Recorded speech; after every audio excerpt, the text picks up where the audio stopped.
be live streaming as well, so starting that now. Quick recap, as per usual. You guys had lost a fight. Lost a battle against some drow in level 3 of Undermountain. The High Priest, Tessa. She seemed quite malevolent. But through conversing with her mage consort, you learned that her prisons were full, and she may have had a use for you all. She bid that you infiltrate a hobgoblin stronghold known as Azrok's Hold, led by Azrok, the hobgoblin warlord, and accompanied by his wife Lorcana, and inhabited by his forces known as the Legion of Azrok. Poor Jimmy, he met an untimely death. Tessa had him implanted with spider's eggs, and it was only a matter of time before they were going to hatch, and well, you guys saw what would happen to him.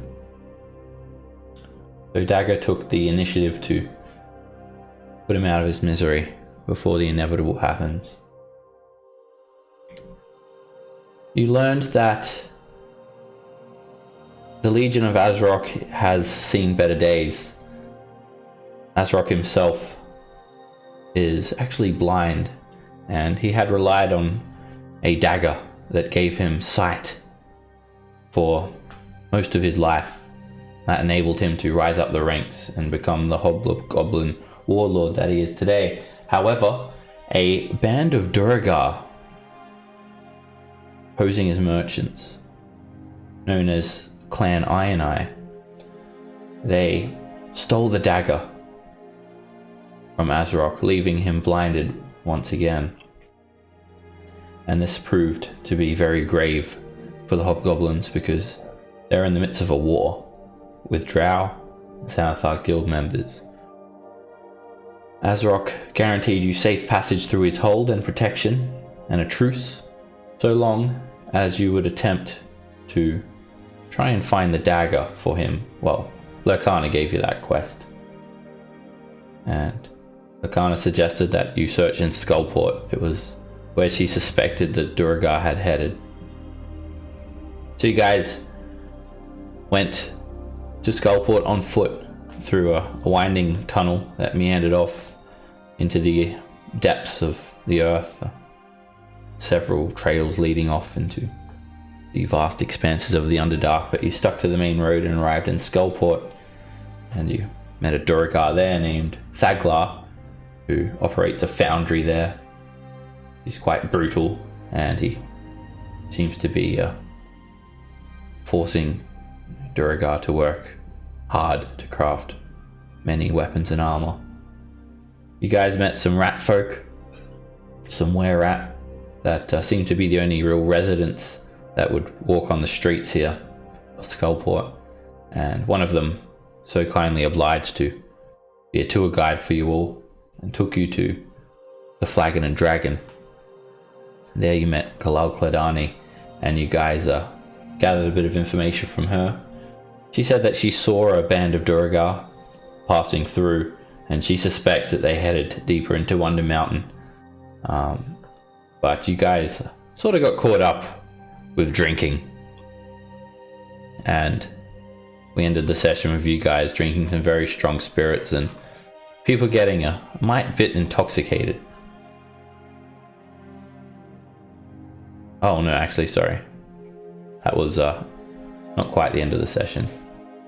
You guys continued on to the Black Tankard, and you just walked into the Black Tankard trying to find out more information about these Duergar. She suggested that you talk to the Duergar proprietor there. So that's where we ended the session. As you walk into this dank tavern, there is 4 or 5 circular tables, the wood of the tables cracked. The chairs look not very sturdy at all. There are cobwebs strewn in the corners. It's very dark and shadowy. There's just a few small candles sparsely illuminating this dive. Everything looks dirty. Everything is covered in a layer of dust. There are 2 hulking 8-foot tall bull-headed humanoids, 2 minotaurs lurking in the corner, great axes in their hands, standing there like bodyguards. Also floating up in the rafters, about 12 feet overhead, peering over one of the wooden rafters with a single eye, is a spectator.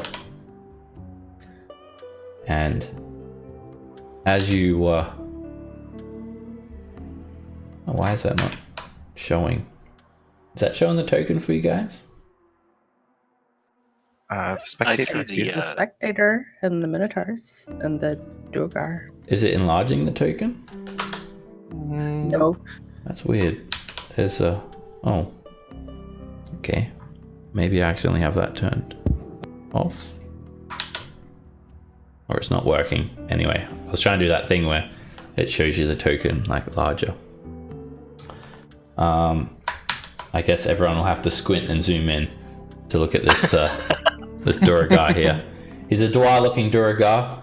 He wears a emerald blue colored robe, but it's very dirty and greasy looking. He has a stark white beard, purple tinge to his flesh, stands about 4 feet tall. He's quite wide, and as you guys have entered, he has taken out this Black Tankard and spat into a dirty rag, wiped out the inside of the cup, and placed it down on this wooden, dirty looking bar.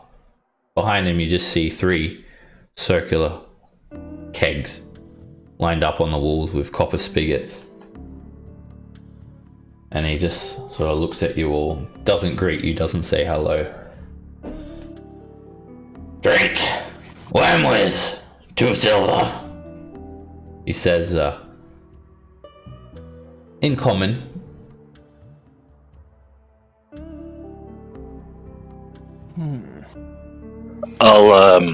Brew will walk up to the bar and grab that mug and go, oh, well, that's a better idea than how we used to clean them. And then I'll drop a gold piece down and be like, keep them coming for everybody. He gives you a bit of a weird look, and then he just mutters something to you. You don't understand it, and you're not even sure he understands you. He swipes the gold off the bar. As he does, there's a trail of dust leading away from his hand.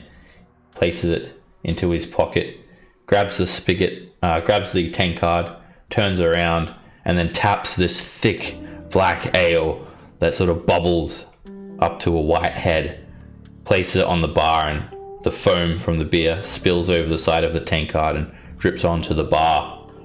Wormwood!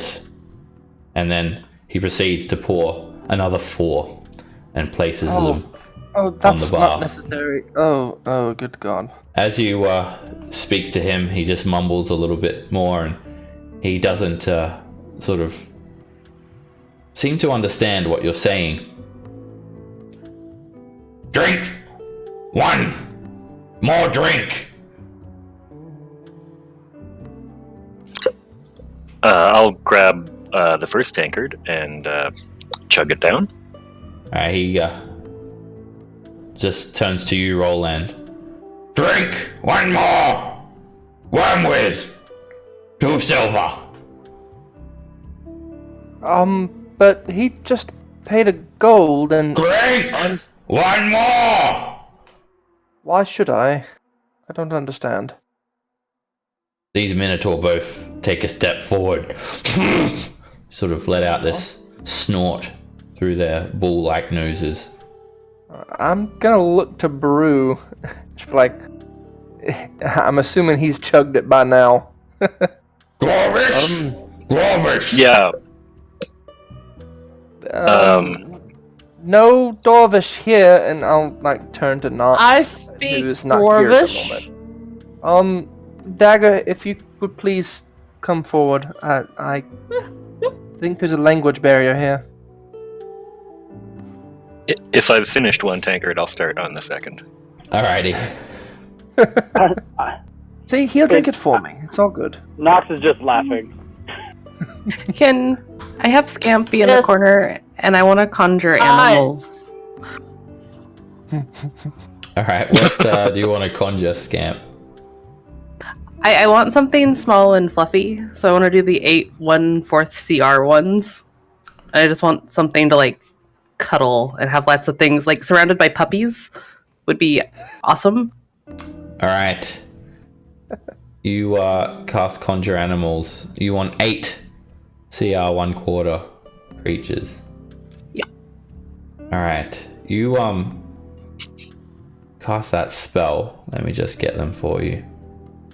1/4. Has to be a beast. Just gotta filter out the compendium. And then I'll pick something. Alright, when you do 100 cast dumb. this spell though, Scamp.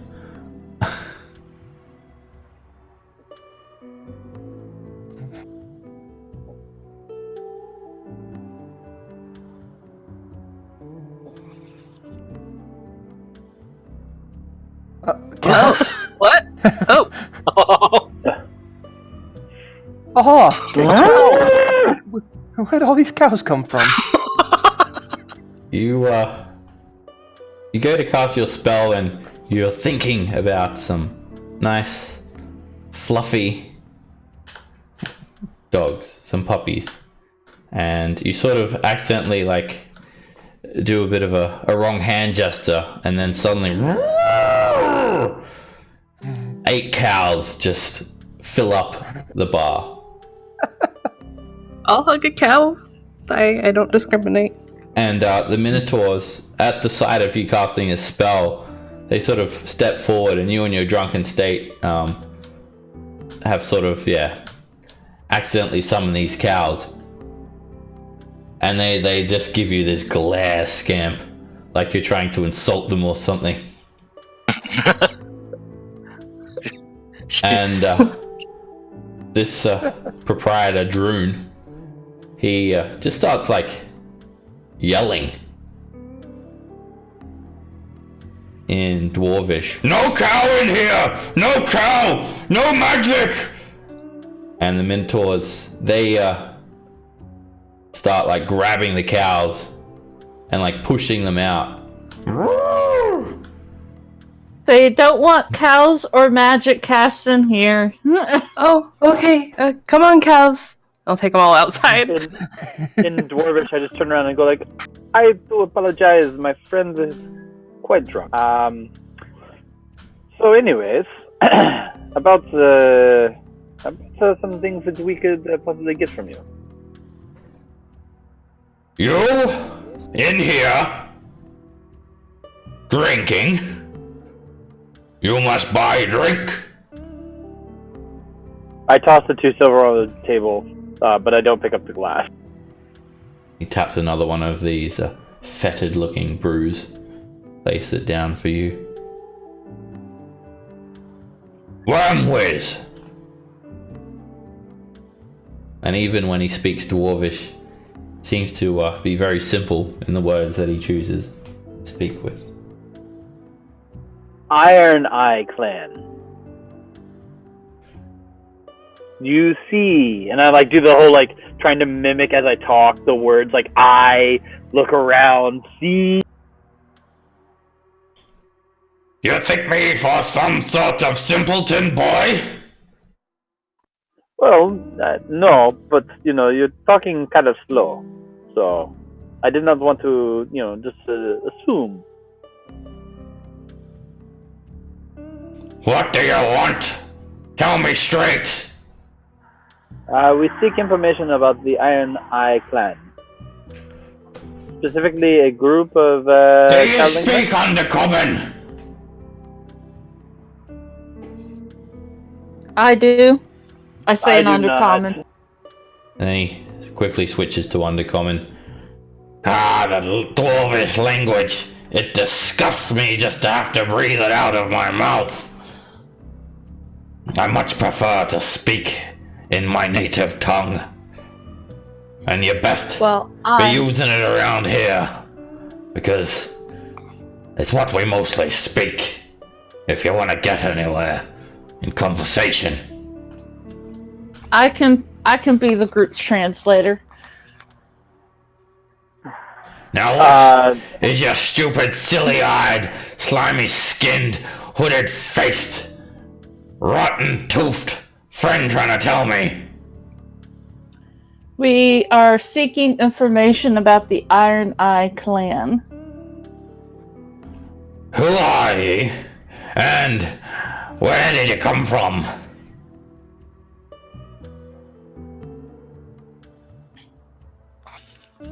My name is Rin. I come from far away.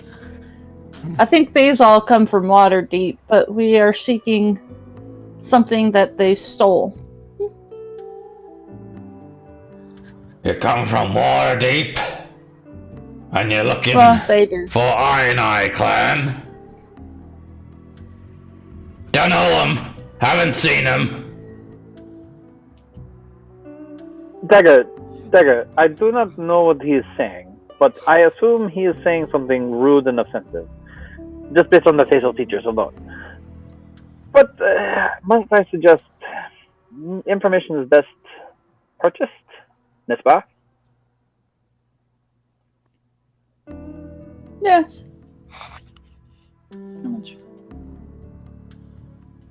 I mean, I'd start with a gold or two and just see what he's willing to fess up for what we.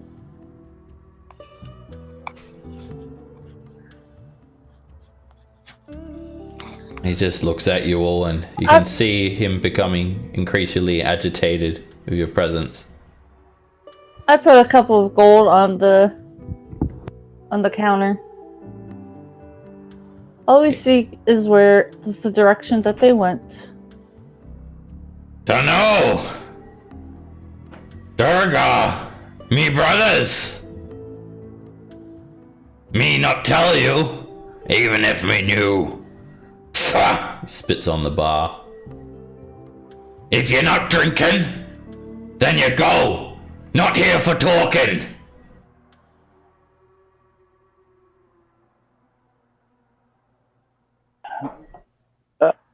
Dagger, that does not sound like a favorable response.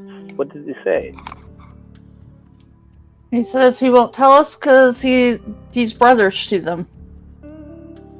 Ah, well, you know. And if we're not here to drink, we need to leave. But if me see them, me sure will tell them that you're looking for them. Now, I suggest you get out. You're causing me troubles. Minotaur snorts a little bit. Well, Dagger, I do believe that is the international sign for leave. Brew, put the flagon down. Mm-hmm. Flagon down. It's time to go. Oh, okay, but there's a full one here, and I'll try to chug the fourth one. I was gonna say, just take a roadie. It's cool. Oh, and, yeah. He just watches you as you finish your drink. And then he just gives you that look like he expects you to leave immediately afterwards. I'd probably belch really loudly or something. Not rudely, like in his face or anything, but, as a sign of respect. He nods at you. Not gonna get many customers this way. I mean, forcing us to drink that stuff. You guys get 350 XP each for that encounter. Scamp, I really like your cows, and like I'll pet one. Alright, You're adorable. You walk outside to just see 8 cows standing around here, mooing. This unruly chorus. I will demand that they nuzzle me, and they have to listen because they're conjured. Alrighty. As you're milling about here, a flame skull comes floating down from the top level. You just see this green glow first of all, and then when you look up, you see the human skull floating 7 feet off the ground with sharp pricks of red light for eyes, sheathed in green flame. No cows! Why no cows? Dirty! These are clean cows. You can just look at them. It says something else in some sort of language that you're not even sure makes it is even words, just more of these sort of ghostly sounds. And just keeps on floating by you without paying you much more heed than that. That sounds like I don't have to get rid of the cows. Your little were-rat friend runs up to you. Ah! Hello! You're done with your business in the Durga tavern. These are fine cows. Much meat. Looking to sell? Nope. They offer hugs. If you change your mind, we will pay good price. Did you... Wait.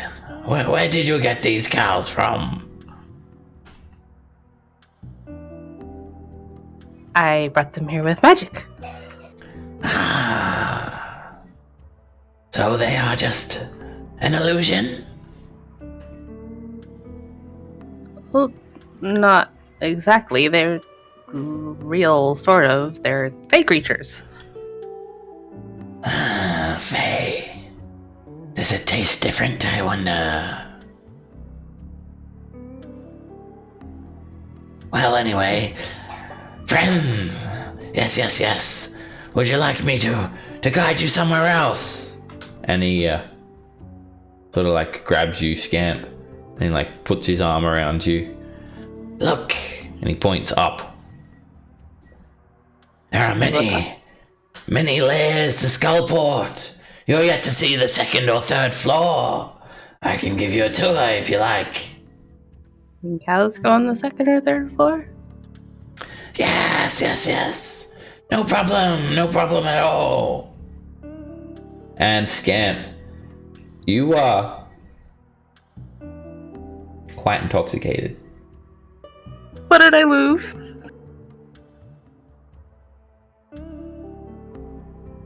However, you just sort of feel his hand sort of getting quite close to your coin pouch for a brief second, and then he sort of takes it away.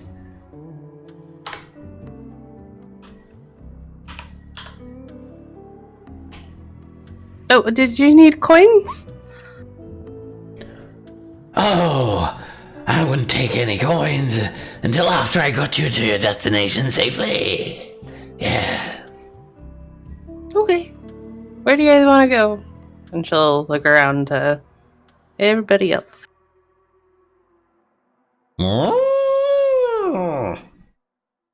Pet the cow.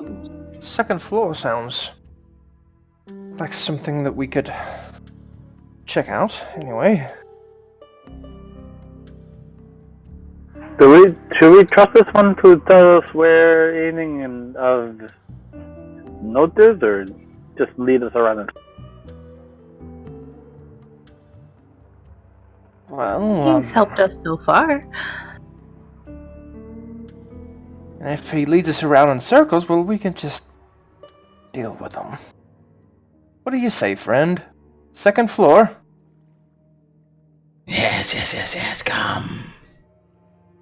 And then he just scampers off, his pink tail whipping behind him, and he just starts running to this alleyway over here with his little clawed hands, gestures you over. Come! I want to... Sorry. Go ahead. I was gonna say I want to ride one of the cows and like That's- lead the rest of them. And I'll invite other people to ride on cows too if they would like to. If they'll let me, yes.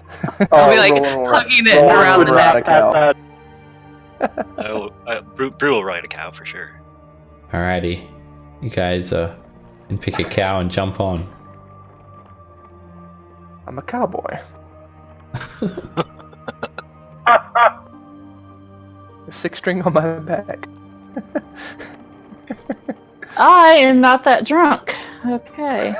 I don't know. I think even if Roland wasn't drunk, this would still be a fun thing to do. just I just riding see a Roland doing the whee. Right, the rest of the cows that aren't being ridden, they just sluggishly follow along, and they have to negotiate a bit of a narrow alleyway, and then some steps that sort of double back on themselves a couple of times, and everyone riding a cow needs to make a animal handling check. Oh. And this is a disadvantage because I'm drunk. Alright, Roland, you start like navigating your cow up. Scamp and Brew, well, not you, Brew, Scamp, you managed to like negotiate your cow up the stairs quite well. But as Roland's climbing up the stairs with his cow, he sort of just grabs on a little bit too tight, and it causes the cow to sort of buck. It bucks Brew's cow, and then your cow, Roland, loses its footing, and both you and the cow and Brew and his cow tumble down the steps. Rolling down the steps, and the cows, they come crashing down, and you each take 6 points of bludgeoning damage from that fall, as do your cows. Even the cow? Oh Yeah. no. I mean, I've been okay with me. Oh, I'm sorry. I'll tell the cow. I won't ride it anymore. I don't want it to get hurt. Yeah, I will not get back on the cow. Okay. You I'll take the like the wheat that I had hanging out of my mouth out, and I'll stop singing country songs. Alright, you guys get off your cow and decide to just walk them, or let them walk themselves. And Go for upstairs. I'm still riding the cow. Scamp leads the way, mounted on her cow. Have And a the way we're parade at, going. He takes you upstairs, and you see all of these ramshackle houses sort of peering up, connected by a series of wooden catwalks. You see old masts from ships, as well as rigging and sails attached to the buildings, and columns of rock jutting up the entire length of the cavern. Even here, the cavern is a good 60 or 70 feet overhead. It's sort of domed shape. There's a forest of stalagmites clinging to the roof, and you see the streets barely lit at all here. It's very, very dark, and you just look out to the perpetual gloom. It's very, very gloomy indeed. And the Were-Rat sort of turns around, faces you all. So, where would you like to go from here? Looking to see how ale is made, perhaps? There is a distillery over here. More drinks? Actually, Party time. no. I would be curious to see the wares of the Drugar market, if it could. Market? Drugars being dwarves themselves, I'm sure fine craftsmen. I wouldn't be interested if there were any Drugar merchants in the area. Why you not say before? Downstairs it is. If you want me to take you there, you must pay more. Well, before we go back down, what's up here? Besides the distillery. Many things. Shops and buildings. Everything you want, friend. Skullport has it. Alright, is there a particular shop that deals in the magic scrolls and the like? There is one magic lady. Yes. A magic lady? That You want me sounds... to take you to a magic lady? Yes, please. I nudge Roland and I just feel like, look, we can at least try to offload the books and maybe a couple of the other random knickknacks. Oh, yes, maybe so, maybe so. You must pay now. 1 gold piece for the tour. It's a far distance. Alright, All then I right, hold all up a right. gold coin. It will be paid to you as soon as we get there. I said you pay now.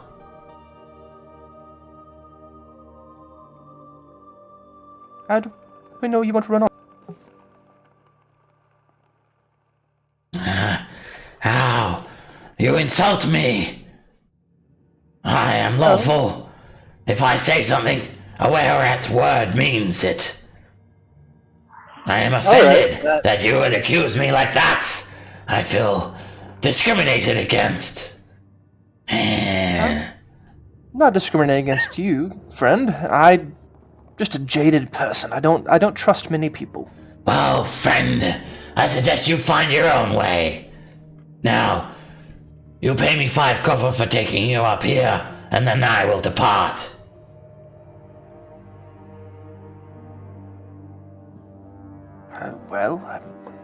All right. Well, if you're gonna be like that, I suppose. I'll give him a silver. He hisses, "How dare you!" Ah, And then I he runs forgot. off. Sorry, Find your own way, fools!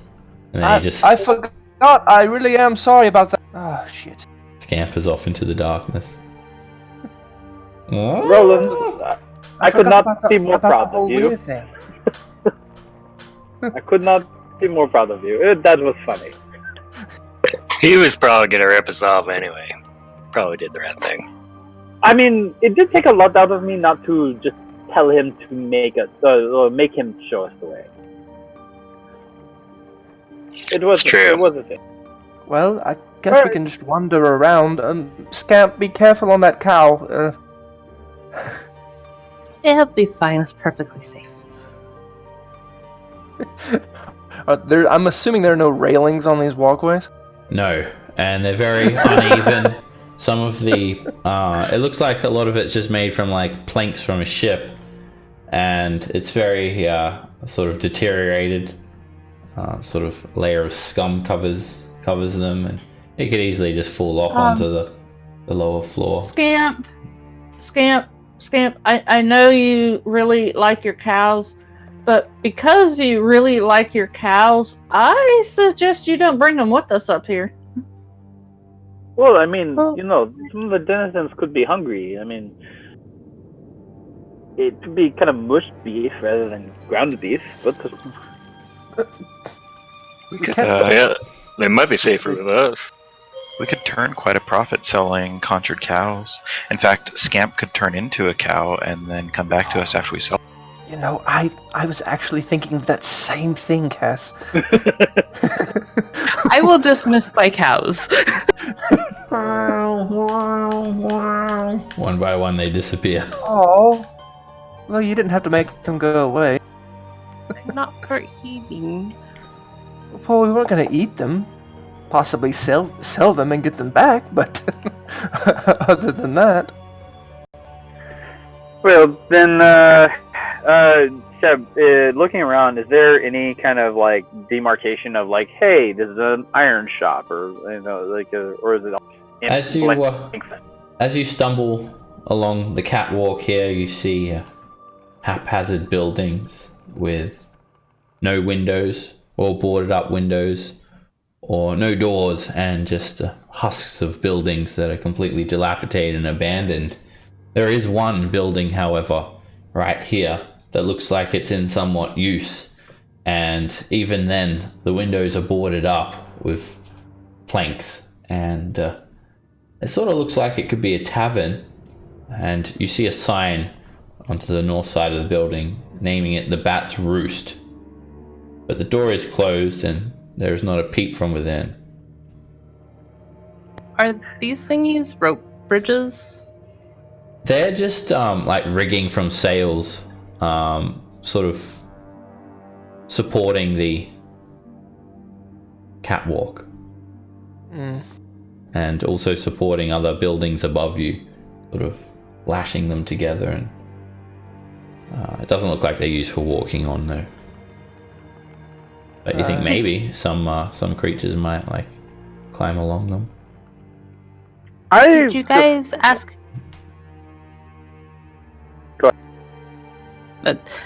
So Scamp would be talking to like Roland and Nox and Dagger and the people Brew maybe that she saw talking to the barkeep. Did you guys ask if Pavel went to the bar? Well, we didn't get that far. Mostly because No. I couldn't understand a word the man was saying. He wasn't very talkative. And by the time I got around to talking to him, he was very irate. Probably because of me and Nox, if I'm being honest. This is the front door, right? Yeah. I will just give it a nice little tap, tap, tap. You knock on it, and there is no response from within. There are also two windows facing you, flanking the door, and they're actually boarded up.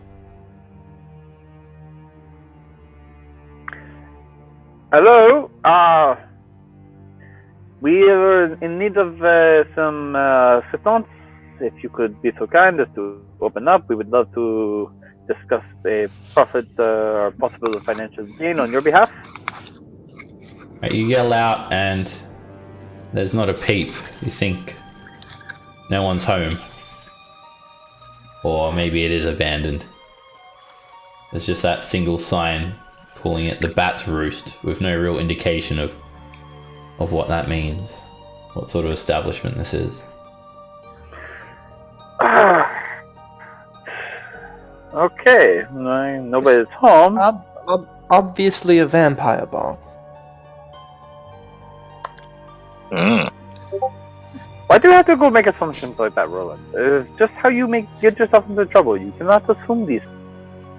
What? Why not? Vampires like to drink too, I suppose. I wouldn't. Try the door here. Yes. The door's locked.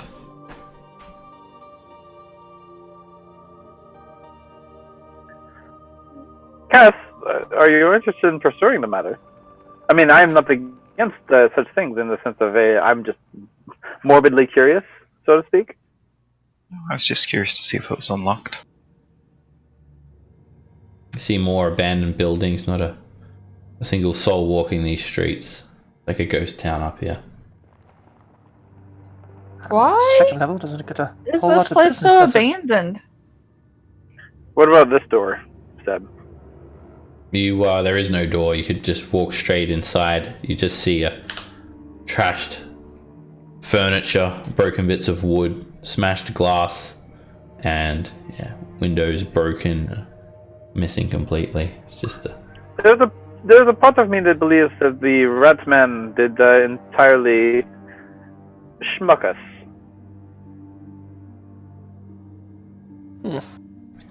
You see a just like a sprawling mismatch plot of buildings stretching off into the gloom as far as you can see to the east and south. It must go on for several hundred feet from what you've seen. What Do is we the see any signs of life up on this level? No, you haven't seen anything. what is the highest reachable point I can see from here? You can see the roof. It's about 50 feet overhead, 50 to 60 feet, sort of dome-shaped, and just consists of a forest of stalactites. There is another floor ahead of you as well, and you sort of see the underneath of this more catwalks and whatnot, more buildings. Right. I can't fly though. So what's the highest reachable point I can see nearby? Just a roof of any building. Okay, I want to climb up somewhere and get some line of sight. Alrighty. climb up onto this building and you look out and you just see, for as far as your vision permits, buildings and buildings and buildings and buildings. There's probably over 50 of them or more. It's just a sprawling metropolis here, and you don't see anyone walking around on the streets. Some buildings could be used or not, but from the distance that you're at, the only building that you can see that looks like it's functional or is inhabited is this one over here. It looks to be in like somewhat better repair. Oh, Okay, I'll wave the party over.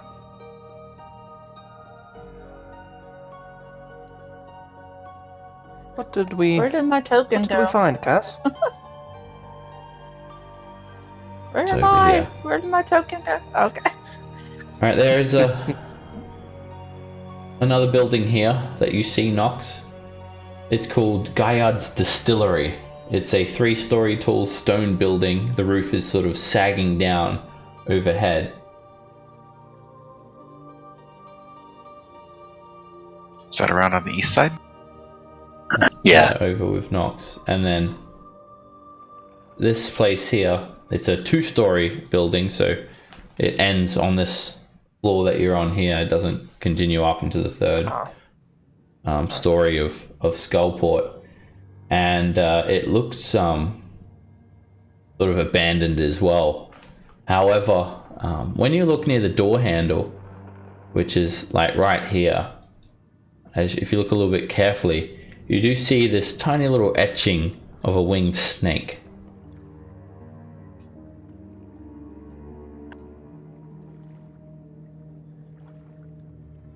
I think I'm in the wrong spot. Ah. Yep, come back north and east. That door is here. The one with Yeah. the wing snake. Etching. This building. Roland, With the- Jesus, where did you go? Get all turned around. Oh, no, I'm over here. You might want to look at the door there, Nox. Might interest you in some way. Oh, well. Yeah. I'm going to say at least it's the potential for a friendly face.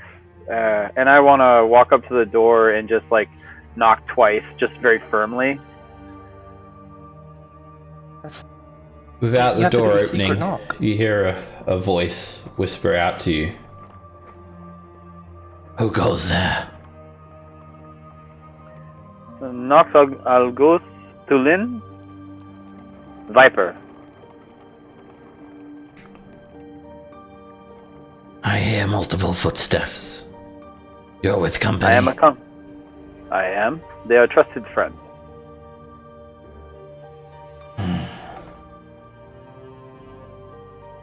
Prove it to me that you are a member of our cause. Send your flying snake through my chimney. Is there A flying chimney? snake? When did you get a flying snake? Was that a euphemism? Oh. The eagle lands at dawn. Okay, Scamp. well, to peel off skin and send it down the chimney would be very not fun. What? What are you talking about? You're flying snake. You're a member of the Zhentarim, aren't you? I am. I have the tattoo. I was inducted. You were never given a flying snake? No, I did not know that was a thing. It was. It's literally the symbol of the Zhentarim, a flying snake. He did get the tattoo, and well, to be honest, during his induction, things were in a bit of turmoil topside. So And who are you? Look, I'm his friend, one of the trustworthy people he was talking of. Speaking of, sorry. And your rank? Also Roland. Viper. Garter snake. Alright, make a deception check, Nox, if you're introducing Roland as a member of the Zhentarim. shit. Roland would usually keep his mouth shut, but he is a little tipsy right now. Good job, bro. Oh Jesus, that's with a +7. Good rolls. Your tattoo is no way to prove to me that you're a member of the Zhentarim. Who is your contact? Oh shit, hold up. I've gotta remember this shit. Roland I don't will whisper remember. into Nox's ear, "The Veal Star Song. He's an elf." The Veal Star Song was his name? Yes. Very well then. You hear the door unlock. And standing there is a tiefling. I don't know why for some reason I can't show tokens up close. It doesn't seem to want to work. Maybe I need to reload my page. Anyway, he's a male tiefling, and he has this like sort of feathery looking cloak, sort of looks like raven's feathers. He has a little raven perched on his shoulder as well. And his eyes are just these aquamarine colored milky voids. He looks like he's blind. And he looks up at you, but without looking directly at you. In quickly, you and your trusted friends. And he takes you inside, and you see like a very long empty hall. It looks like this place was a fest hall. And you can see scorch marks all over the walls, like a fire or some sort of explosion happened here. And he closes the door behind you all. And you see 5 little flying snakes perched up in the rafters of the building. Well, they do exist. I mean, we've seen them before. What kind of Zhentarim member are you? Well, one that has been kind of tired of just walking around killing Xanathar. But, to be fair, it is one of my favorite things.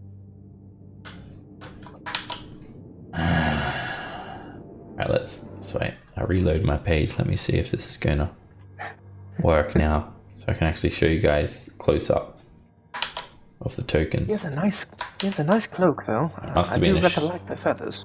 Must have been a problem with my shortcuts or something. Anyway, he just looks over you all, sort of coming up very close, almost as if he's like smelling each and every one of you. And then he reaches out this red-skinned hand with sharp nails, and he like goes to like touch your face, Nox. Now I have seen you. What do you seek, Oh, Viper? we seek a couple of things, but first and foremost, we seek the Iron Eye Clan. I've been tasked with retrieving something that they took without permission. Iron Eye Clan? What does that mean? Ooh, They are a clan of Druga. My snakes have sent me no whispers of any particular clan of Durga, my friend. This is Skullport. Durga. They come in every day, and they leave every day. I'm afraid I cannot help you, friend, but if you need a place to rest, or if you need a message sent to Waterdeep, I can assist you. That is very kind of you, friend. Might I ask, since we are here, is there something we can do for you? You know, friend to friend. What I need, you cannot accomplish.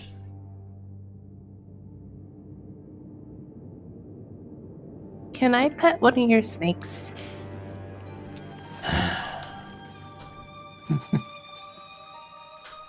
He walks up to you, Scamp. I smell a forest. You're not from Undermountain, are you? You reek of the surface. That's because I'm from the surface, yeah. The snakes are not for petting. They are for delivering messages. You may taint them. Could you have one deliver a message to me, and then I might just brush my hand against it when it's delivering it? They are property of the Zhentarim, and you are not of the Zhentarim. She'll look at Nox. Brew wants to try to get him to sniff him, so I'll say, well, how much is a message? Excuse me, sir, and I'll go over close to him. What is that? Oh, that would be a brew. Oh, sorry, I was dead. I was dead recently. It lingers a little. Alright, he placed his hand on you, Brew. Interesting. An awakened walrus.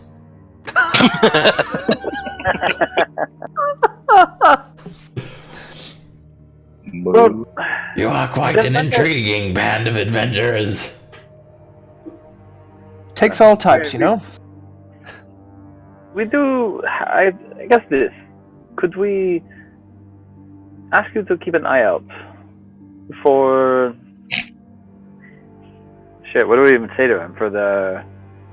Nox, and I'll kind of like cuff him on the shoulder, like, be more sensitive. Damn. Oh, don't worry, friend. I am not easily offended. Well, that's My good. eyes, although they do not allow me to see, my other senses, they are enhanced. It is not an ailment, but a gift from my patron. What would your snakes have seen recently that piqued your interest in? I'm just curious. Have The they seen a situation. dagger? The situation here in Skullport is dire, friend. The Xanathar Guild. They have completely taken over. They came to Skullport over a year ago now. They imposed themselves on the city. Their forces, too many. The stories of their leader, truly frightening. He's not so bad. What? Tell us about this leader. Have you not heard the rumors, friend? Their leader is a beholder. A truly terrifying aberration that can turn a man to I know. stone. I have fought him. I have lived to tell the tale. We did not beat him, but I'm not dead. Roland's not dead. Brew's not dead. Scamp is not dead. He ran away from us, in fact. Your false stories do not impress me. No. They are not false stories. But at the same time, if you say the Xanathar have taken over Skullport, I might ask then another query. How do you say? Where would we find the largest congregation that's Xanathar? Maybe I want to blow them up. They took Skull Island. There they are stationed. From what I have heard, their commander is a man. But not just a man. Half ogre and half man. And he rides atop the back of a fierce dragon with a flaming sword. That sounds pretty fantastical. But I have a question about him. Do you know, is the mother or the father the ogre? It makes a difference. I do not know. I have heard he is a vile being, hell-bent on torturing any captives. He sends his men once or twice every 10 days to impose his protection tax. They come knocking at the door and demand many gold, always increasing. In turn, it has forced most of the residents of Skullport to flee. Those who do not pay up are met with an untimely end, and those who do not are lucky enough to escape, never to return to this once prosperous city. Team, gather round. Team huddles. My friend, one moment, please. I do believe that I personally would find it very enjoyable to, as they say, fuck up their day. Who wants to go kill some vampires? Well- I'm not a large fan of them myself. So. I think. Wait. Poetry Yep. is not good. I'm always up for mayhem. But I do recommend we wait until you all sober up. Oh, no, I completely agree on that point. But at the same I'm time, completely sober. What are you talking about? As I have You know what? mentioned, friends, what I want you cannot accomplish.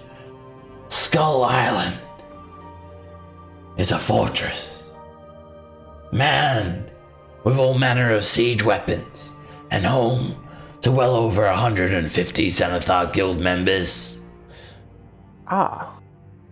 That's not good. You would need an army to assault the place. Well, what No. if we were already inside? What if we were already inside? I think. Wait. Yep. I just had an idea.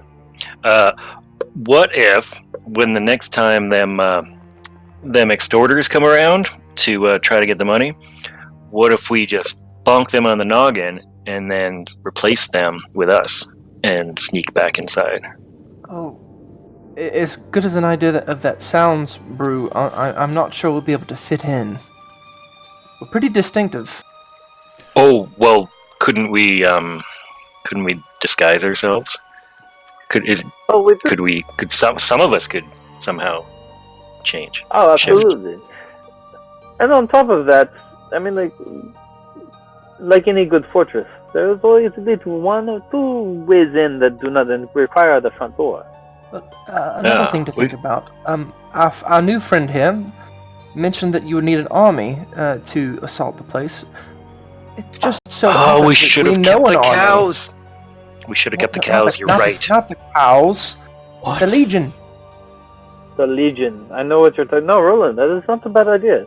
If nothing more than to create at least distraction enough to warrant their release of most of them. Exactly. Pardon me, friends, but if you wish to cross the Zenithar, I would ask that you do it away from me. I do not want to attract unwanted attention, and I dare not be foolish enough to cross them. No. We would not Of put you course. in that position either. How about this? No, You we said, do- Go ahead. We would have to finish our task for Azarok before they'd be willing to help us take Skull Island. Yes, That is I know, true. I know that. So, okay. My Friends. friend, what is your name, by the way? Boskin Garb. I have Oh, wait, we've heard of him. I may have some information that could be useful to you. Although it is not anything quite particular. I have heard there is an entrance to the Zenithar lair within the very streets of Skullport, their base of operation. Surely it would be a place to gather intel or disrupt their operations. If you That are is planning true. an assault on Skull Island, first, you would need to disable their order of command, cause disruption, so they may let their guard down to give you the edge in warfare.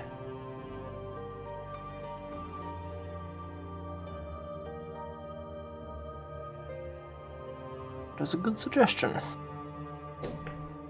However, without an army, well, you have no chance. Well, then we will just have to come back with one. I like your attitude, friend. Then, may I ask you, well, you may not know exactly which Duragar we are looking for. Where would we find a good place to find Duragar merchants? Durga. They are everywhere here. In Skullport.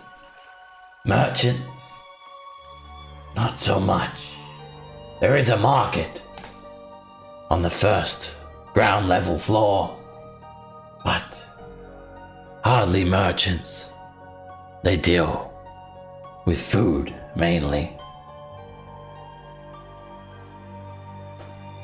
Oh, well, that's fair enough. We do thank you. I will say that we might take you up on the offer of a safe haven from time to time, but we promise not to impose too much, I assure you. There is one place you may find information. The Worm's Gullet. A restaurant on the top floor.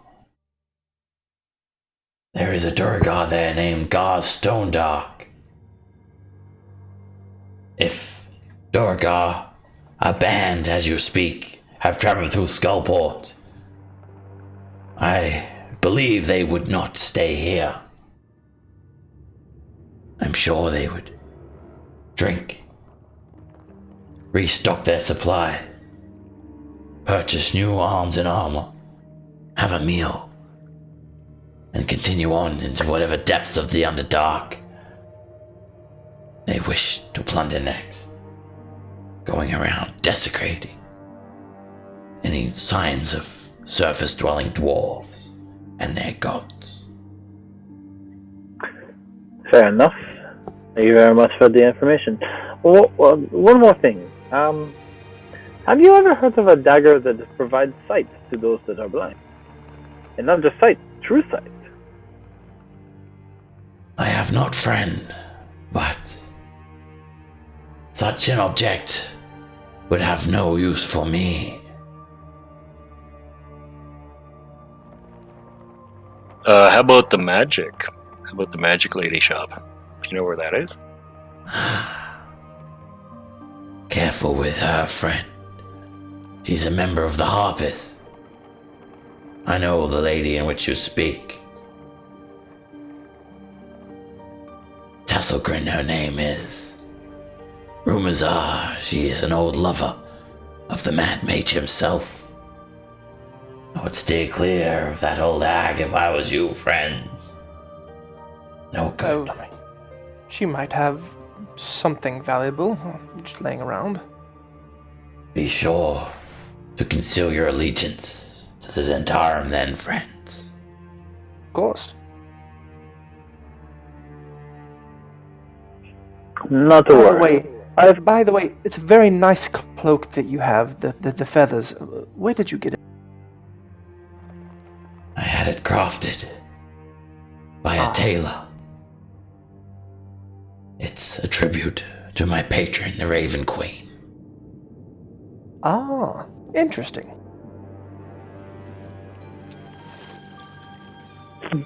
Snazzy. I like it. Could you point us in the direction of the Harper Lady shop? Of course. As you exit my humble abode, turn right. Follow the street until you come to your first intersection. Head straight. Then, take your second left. It's a large building. Looks like a mansion.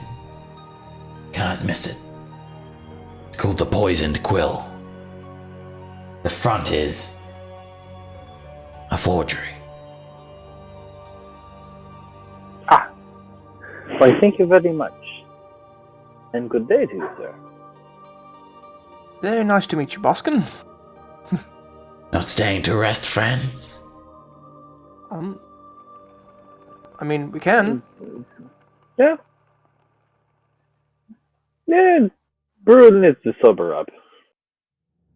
Huh? Well, yeah.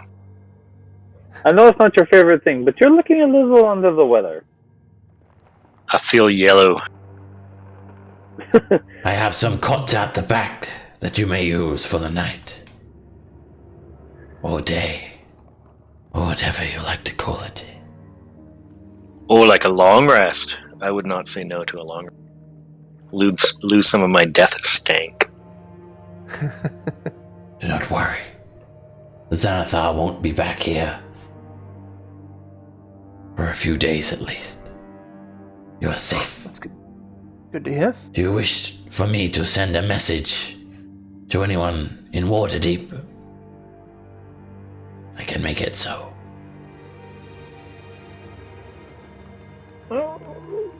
I will give it a thought. I might have one soon. My family is here. So, Yeah, this is my crew right here.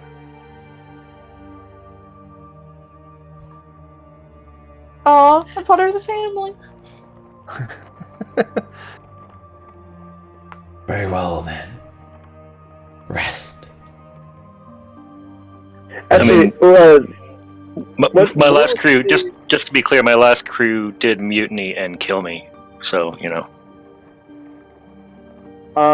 what was the name of our barkeep at the Troll Skull Manor? Come on, Roland, help me out.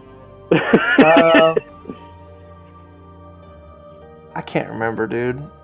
Gold Okay. digger. Oh yeah. Are you talking about I can't. the spectral barkeep lift? If it's the I was gonna say if it's the Spectre, it's Lift. But I think we hired some other The dudes. dwarf. I can't remember who all we The hired. dwarf. The grumpy dwarf. He's gonna be so John. cheesed at us that we haven't.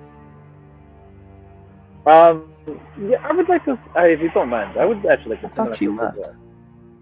Did she leave? I thought we kept her around.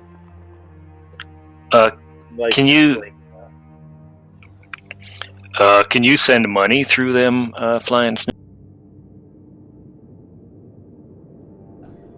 I could send a banknote. I do not think that is the same thing. But no, just in, A few coins the flying snake could carry, yes.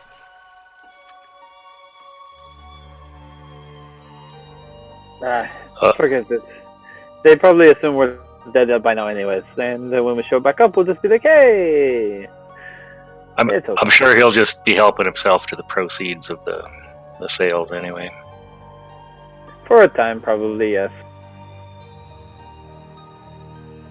We've only been No, down here like what, like a couple of weeks, if that.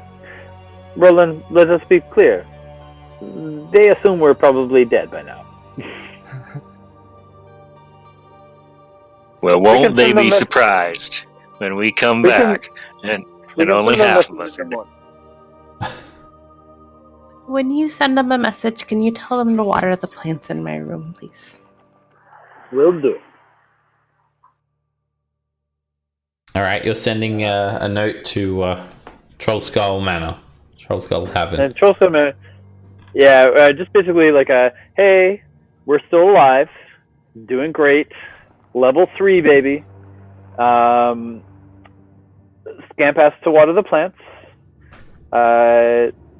Ensure that Brew's distillery is ready to go when he gets back. And make sure the kids are doing their homework. Yes, but make sure the kids stay out of trouble. Alright, you guys can take a long rest here, and when you wake up the next day, you get a bit of news. Alright, first of all, Roland, Nox, Scamp, and Brew, each of you roll me a D100. Ooh. Okay. You get some some word back. Your Troll Slayer's special is ready, brew. It's finally finished brewing. It's finally ready. It's gonna be so good. And John says, thank you, Nox. He has been getting everything that he needs. He says you're truly a great landlord. And, or she, depending on her disguise. They. She also says that she'll actually be leaving the manor tomorrow. And that is, tomorrow as in the next day after you guys wake up. And the Flying Snake has a healthy pouch full of coins-ish. And there is a little manuscript of how the business has been doing. For the first week, the manor was breaking even. Enough to pay for all the wages, maintenance, and taxes. For the second week, Froon from Froon's Brews, he started sowing some bad rumors about Troll Skull Manor, and he was the direct cause of a rat infestation in the manor, and this had a pretty bad effect on the business. And I'm gonna knock his head. And let's have a look here. And you guys actually owe some money for that week, but I think the next week it's a bit rough, but the business is staying afloat. And then on the fourth week, the business has actually earned a bit of profit, but basically due to Froon sending that rumor over, even with you promoting your Troll Slayer's special brew, the business still runs at a loss, and you guys actually don't have coins, you actually have a debt. And if you don't pay it, then the business is going to suffer. Luckily, it's not too much. It's let's have a look here.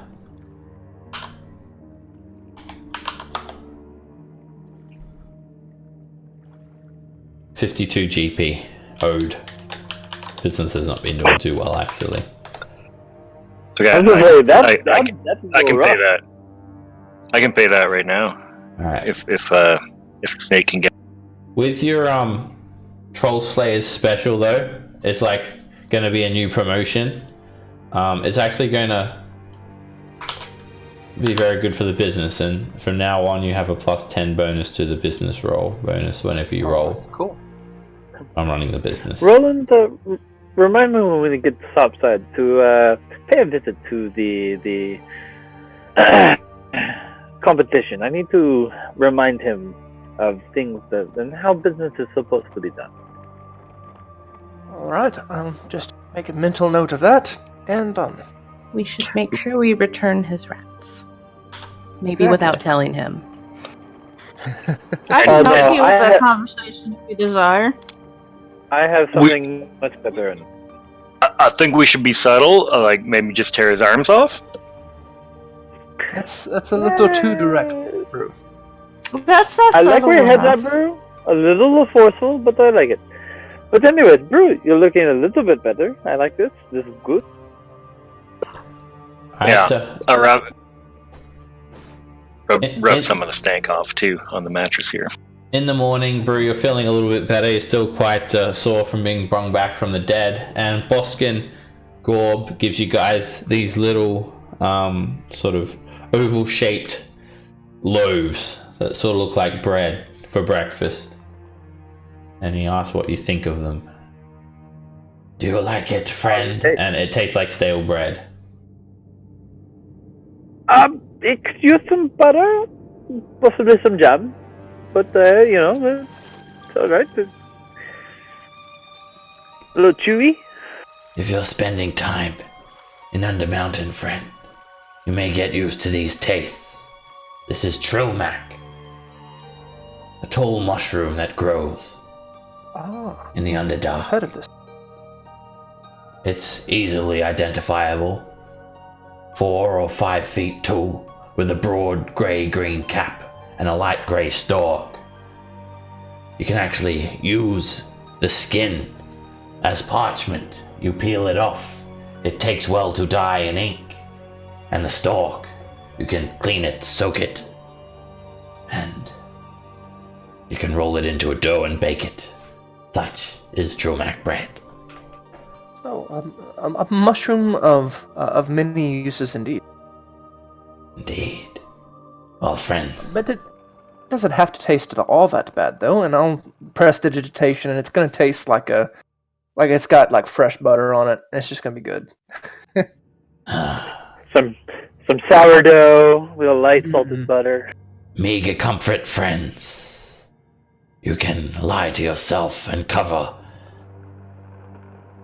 it with an illusion, but you cannot face the truth of our existence down Look, here. You must face I the lie to truth myself eventually. every day.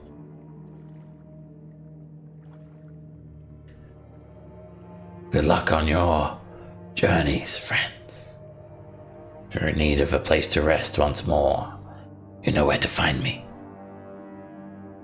Thanks again, Boskin. Oh, and Nox. Alright. A little flying snake floats down to you. Awesome. It is yours now. Name me what you want. And you just see a little green snake with wings, bat-like wings. Cool. Okay, that's really cool.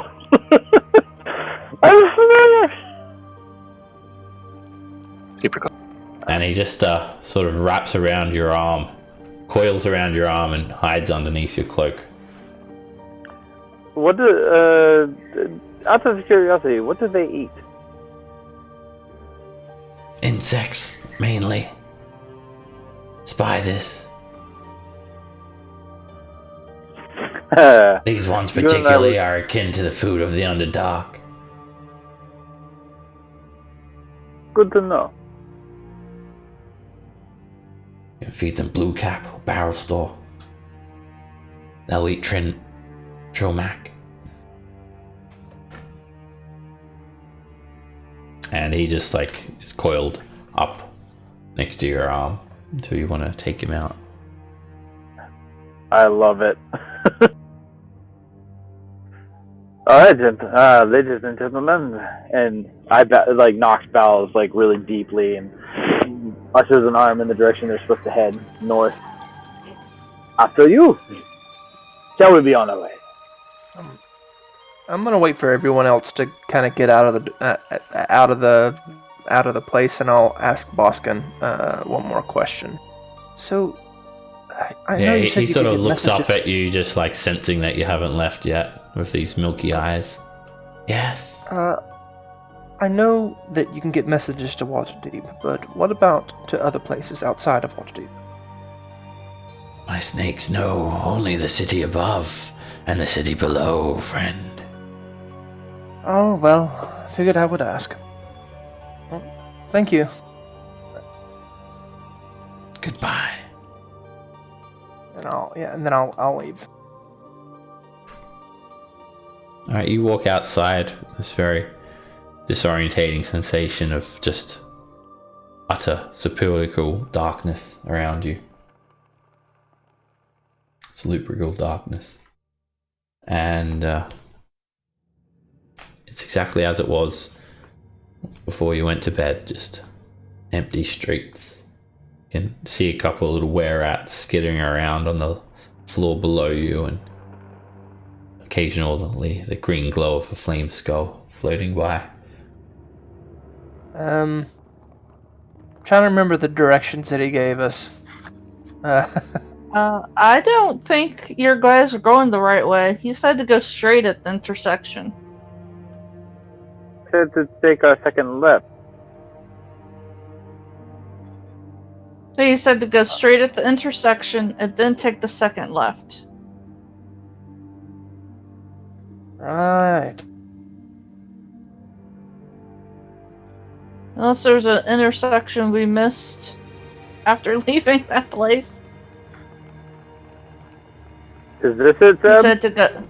You guys soon find yourself just overwhelmed by this absolute maze of buildings. Fucking lost. That's what we are. He said to go. He said to go right at the intersection. Go straight, said and then to take the second left. He said go right out of this house. So that would be north.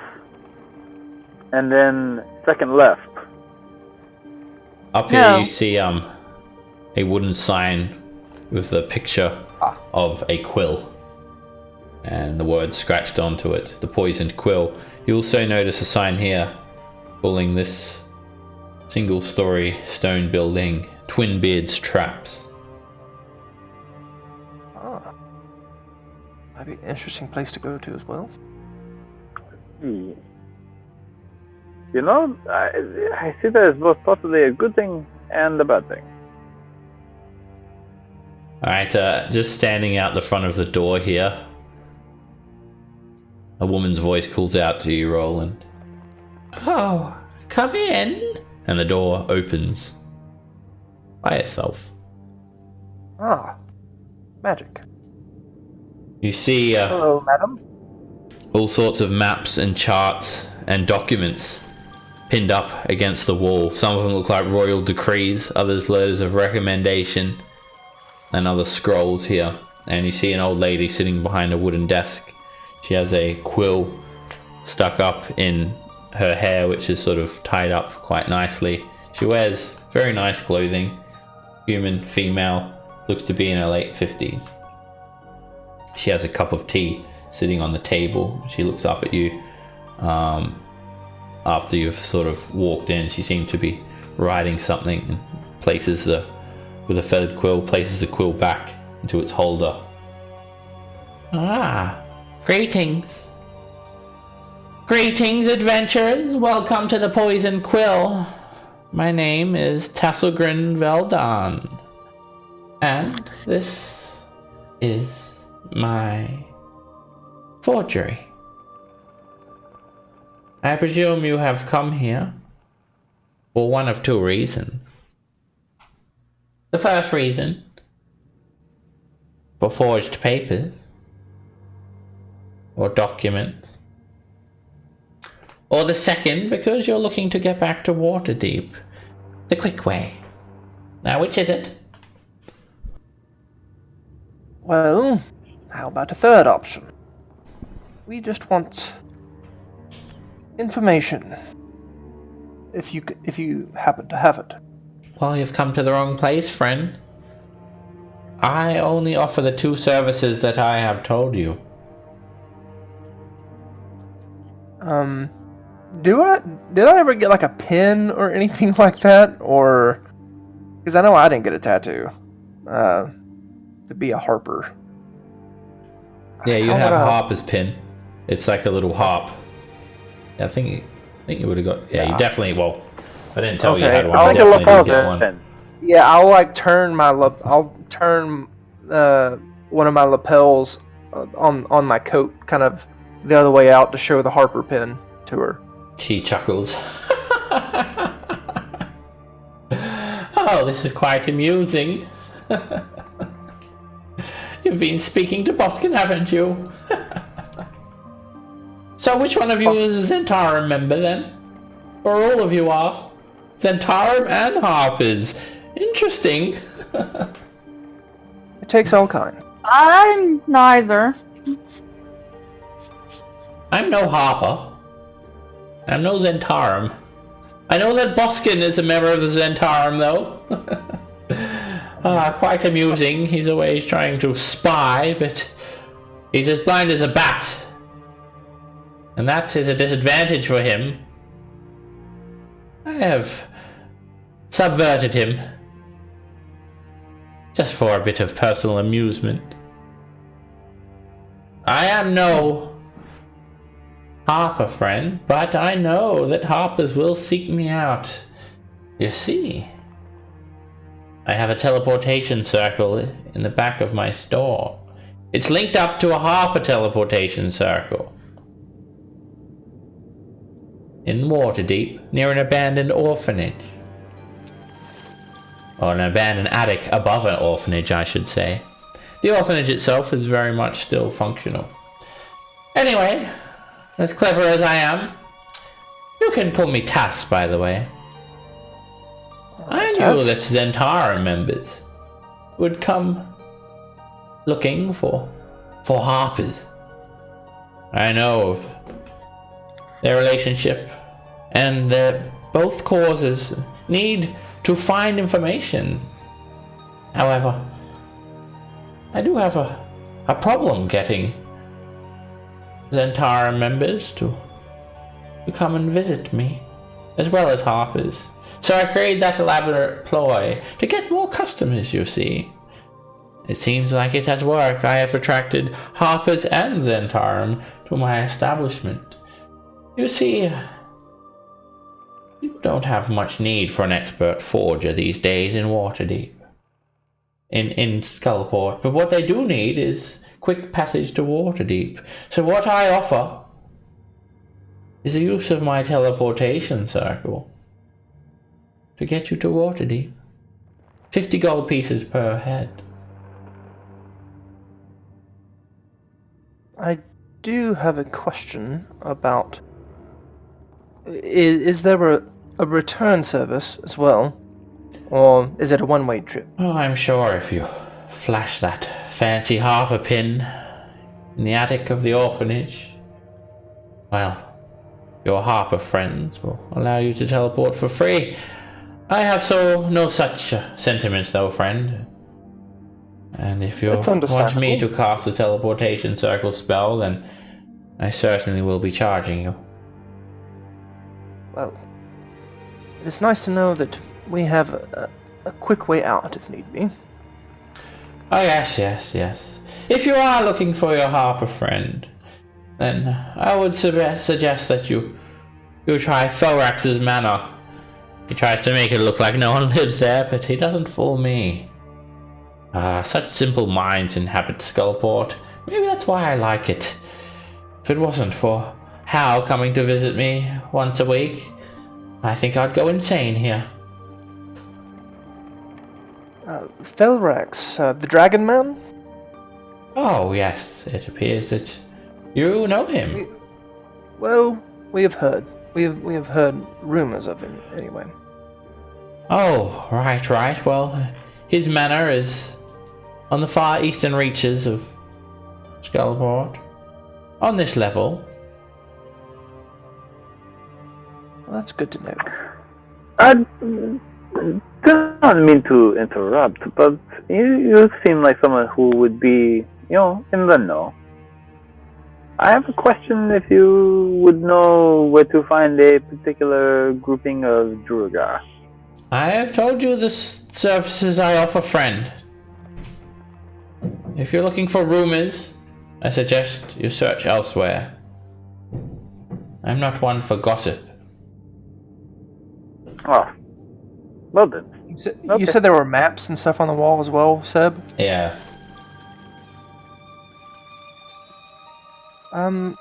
Well, Tass, these maps, wonderfully done by the way, are any actual maps of Skullport, or the surrounding area, or are they all...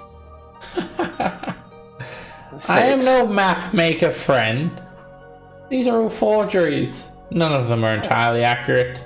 I don't try to hide that fact. I do believe there are a couple of halflings that sell maps down on the ground floor, though. If maps are what you're looking for, I'm sure they'll have what you need. Well, we've talked to Will and Orlinda, and well. Oh. I'm not sure they're they're not all there. I don't think. Where do you think they get their maps from? Quite the racket you have here.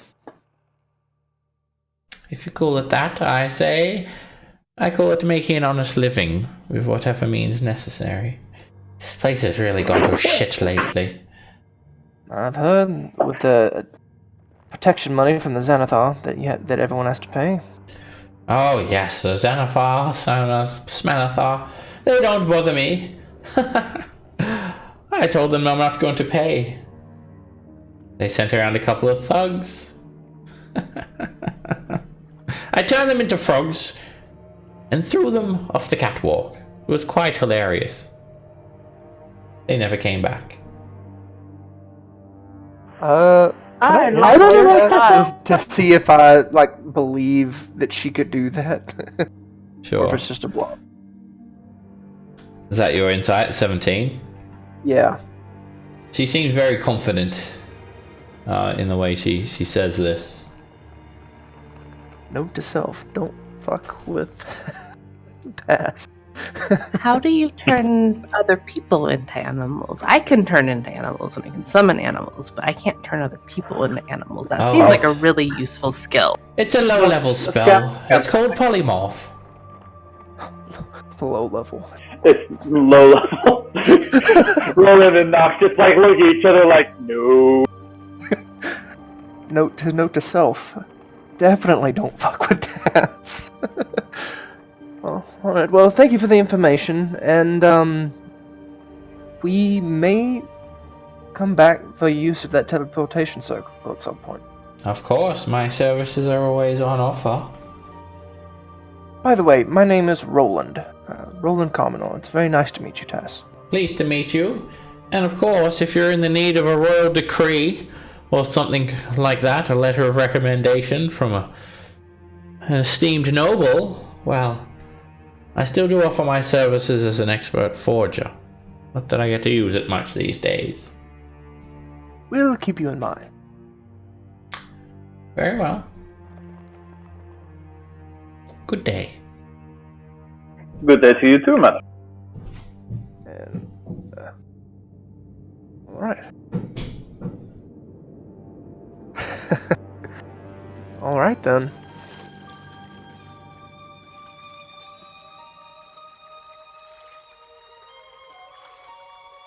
Now you guys exit Tass's shop and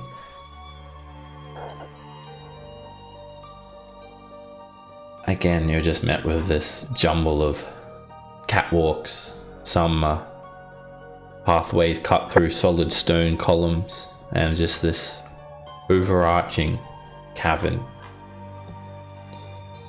leading to a myriad houses. Over here you see steps leading up to the 3rd floor, and as you look out to the east to where Fellerax's manor is, you're just lost in the darkness before even seeing the walls of the cavern. Shall we go up to the worm's gullet? I say that is probably the best, the next best way to go.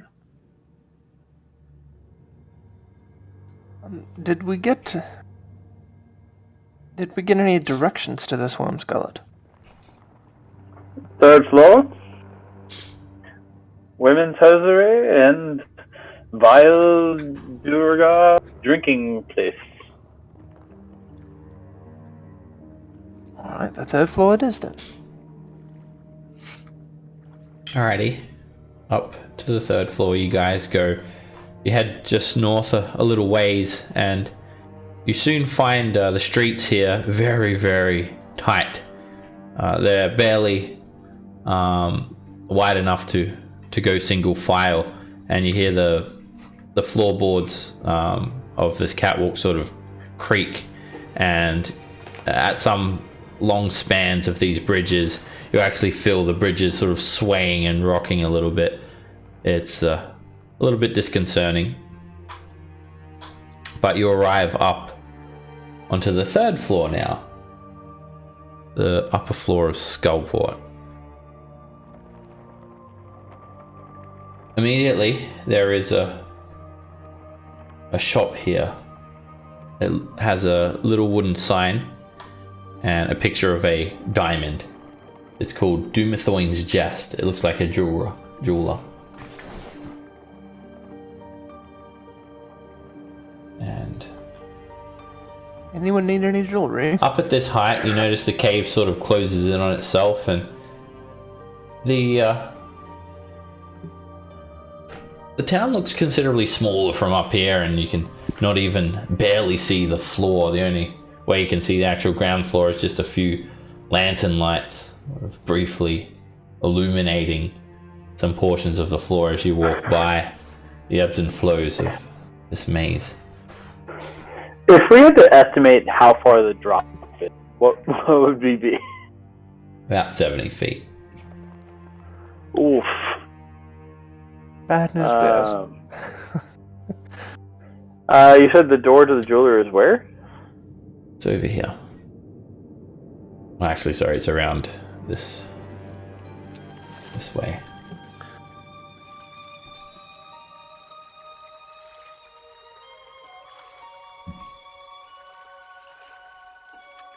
I will perchance a jeweler. Alright, you go inside and you see a female with sort of purplish skin, and you're not really sure what race she is. There is a glass cabinet. It's a very small shop. There are gemstones arranged, labeled with prices, and then there's a little workshop out the back. And she greets you. Welcome to Dumathoin's Jest. We sell, Welcome. buy, trade, and appraise all manner of gemstones. I pull out the Stone of Galore and put it on the table and be like, curiosity, what would this fetch on the market? She takes out this little looking glass and looks through it, sort of under a microscope. This is worthless. This is not any sort of gemstone that I have encountered. I cannot buy it from your friend. Fair enough. I just put it back in my pocket, slightly disgruntled. And yeah, this building is pretty small. It's like just a 20-foot square hut, and it's only one story, so it's sort of built out halfway, sort of sitting on a column of rock here, and it's very sort of ugly looking. All of the bricks are mismatched and dirty. It's very gloomy in here. There's like, it's not even lit. Shh, Siri, why are you talking? And yeah, she just slides it back over the table to you. And I pull out the crystal skull and say, and this? She just looks at it. I said I buy gemstones. Amethyst, lapis lazuli, bloodstones, moonstones, diamonds, rubies, emeralds. Don't waste my time. I pull out the banded agate that we collected earlier. Is that like a 10 GP gemstone? It is. Ah, yes. Slightly flawed. I'll give you 12 gold pieces for it. I'll take it. Sure. Why not? I have no use for it. Gives you these very rustic looking gold coins that have just a little picture of a skull on one side and a little island on the other. Gives you 12 GP. She takes it and just plops it in this little leather sack that she has. Like the sound of like a dropping marble among others, and the rustling of hundreds of gemstones. You can hear as she places the bag behind the counter. Just Looking at her wares. She has just about every type of gemstone you can imagine for sale here. Are her prices fair? They are, actually. Seems to be a pretty good deal. Are we in need of diamonds for any reason? Are you asking or are you trying to sell? You have diamonds? No, I do not have any. I'm asking, do we need any? I know that some spells require diamonds.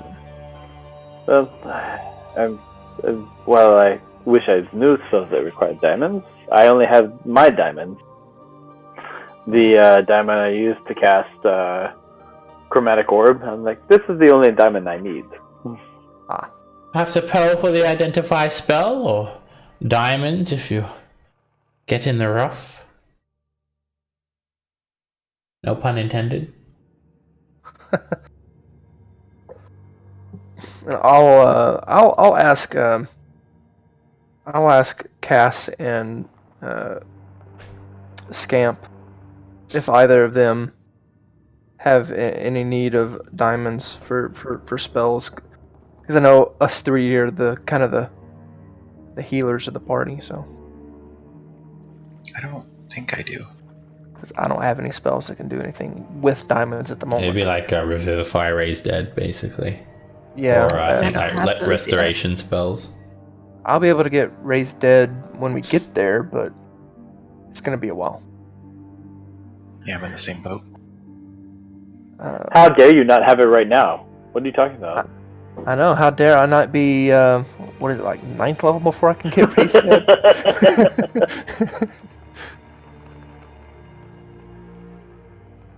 Well,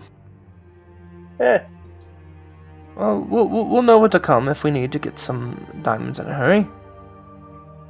Thank you for your business. Come back.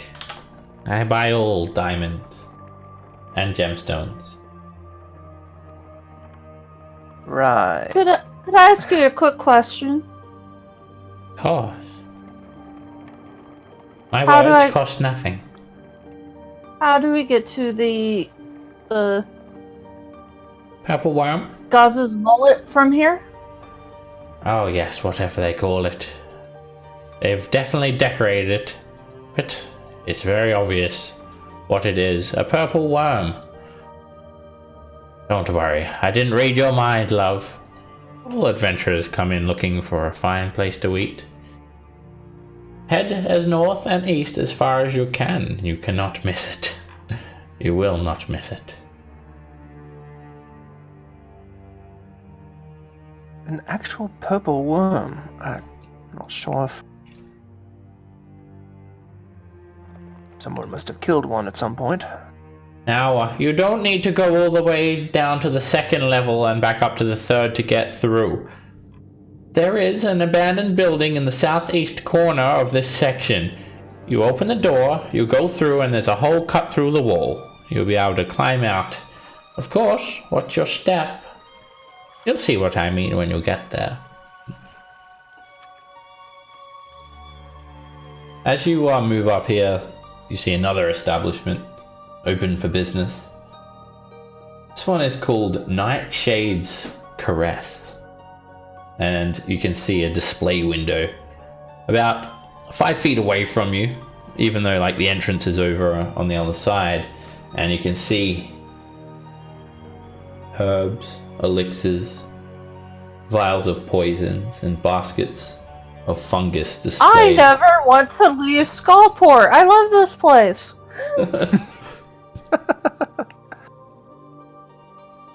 Easily all people, Dagger. I presume. I can find forger supplies, gemstones, and herbs for my poisons. This is my home. Okay, as you run to enter this building, the entrance is like over here. You I presume you wanted to check it out. So inside there is it's cluttered with much of the things that you saw in the display window. All these herbs hanging from the rafters, and all these strange unguents and like pickled creatures and insects in jars, and suspicious looking vials with little skull and crossbones on them. And you see this decrepit old lady with a black hood sort of hunched over in this very dank looking store. There's like no light in here, and the place sort of smells funny. Welcome. Welcome all. Please. A withered old crone peers up at each and every one of you. Please feel free to peruse my wares, but I warn you, you may not want to sample any of them.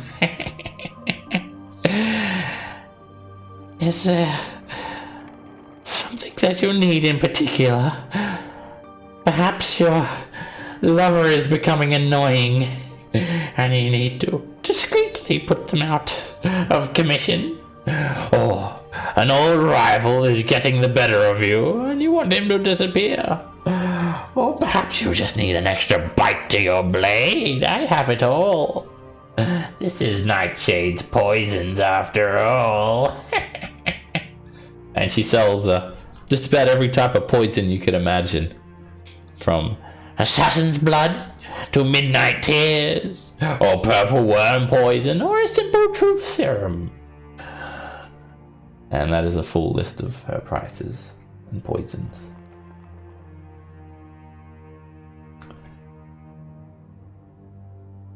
Of course, I'm happy to try and brew up a custom order if you have it.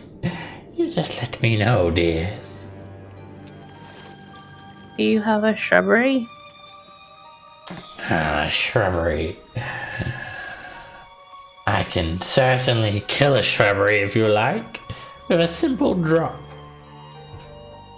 She'll shake her head and step out of the shop.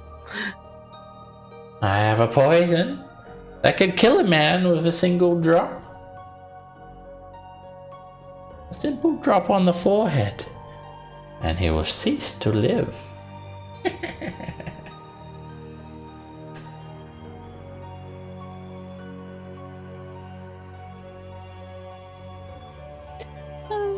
No. I'm just looking for ingredients. Oh, yes. I carry many. Something in particular that you like? I sell recipes too. You do? What's recipes? I'm always looking for more. Well, is there something that you need in particular, my dear?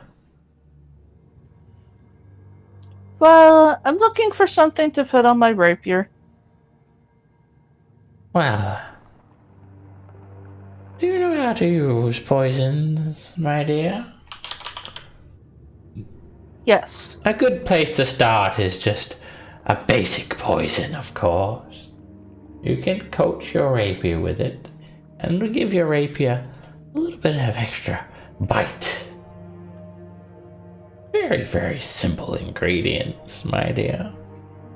A little bit of spider venom, a little bit of troglodyte oil, and a dash of... Well, a magician never tells all their secrets. I can certainly supply you with the ingredients, if you are willing to craft your own. You seem to know how to handle yourself.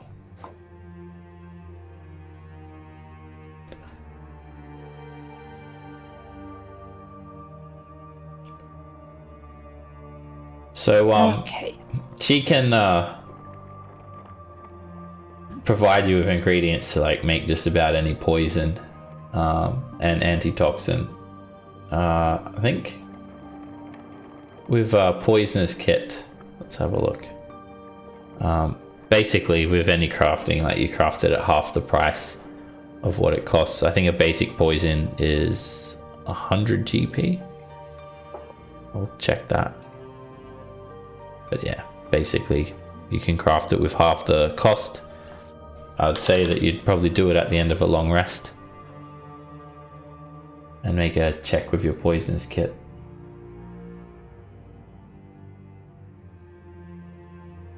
Do you have the ingredients For the anti-venom for giant spiders.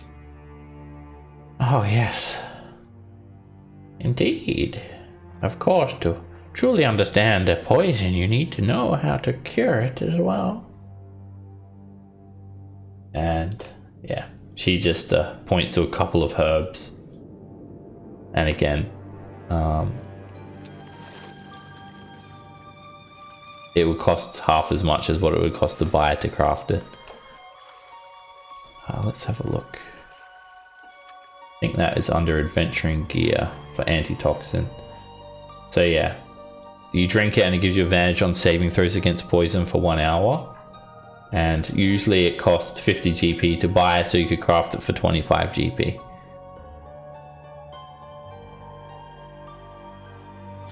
I'll buy enough to make 4.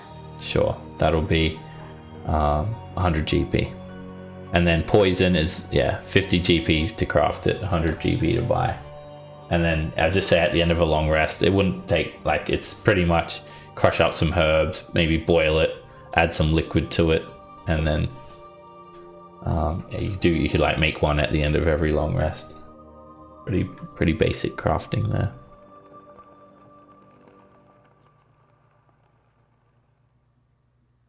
She just starts picking some herbs and places it, wraps it up in this like brown parchment, hands it to you.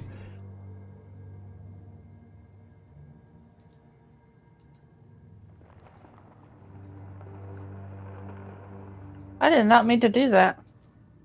You delete that? I did the wrong thing. Teleport. You accidentally drink one of the poisons and teleport into a building.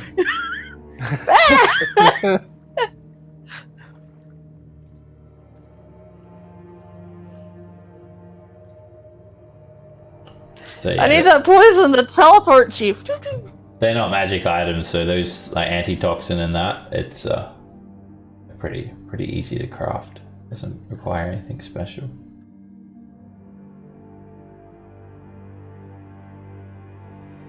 All right, you guys and also like look at those lists, like, and if you decide you want something like later, you can just say that you bought it.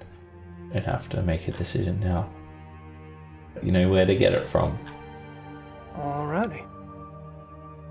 And some of the poisons are very expensive. Like some poison I from have like a found tar. my people.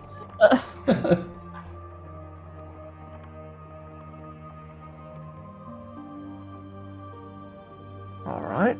Well, to get to the Worm's Gullet, southeast, there's an abandoned building that we have to crawl through, apparently.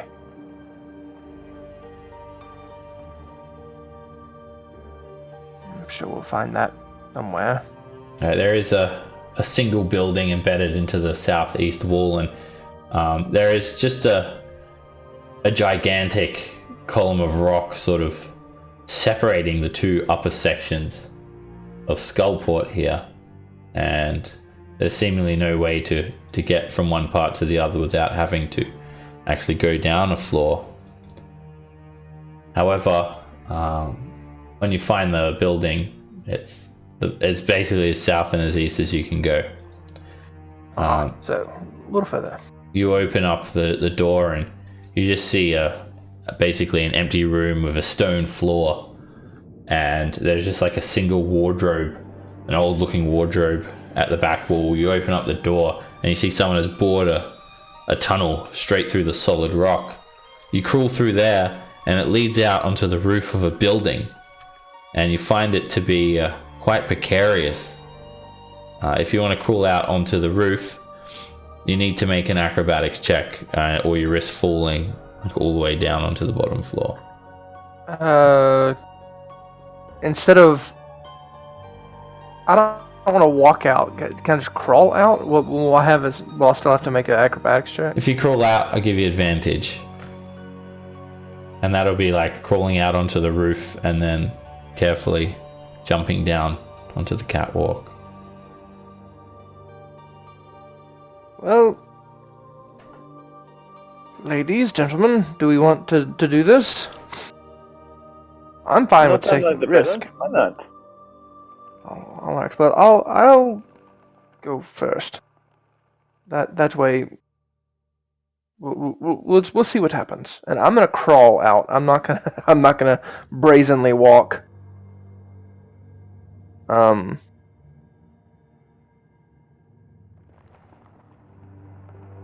And I will make my acrobatics check.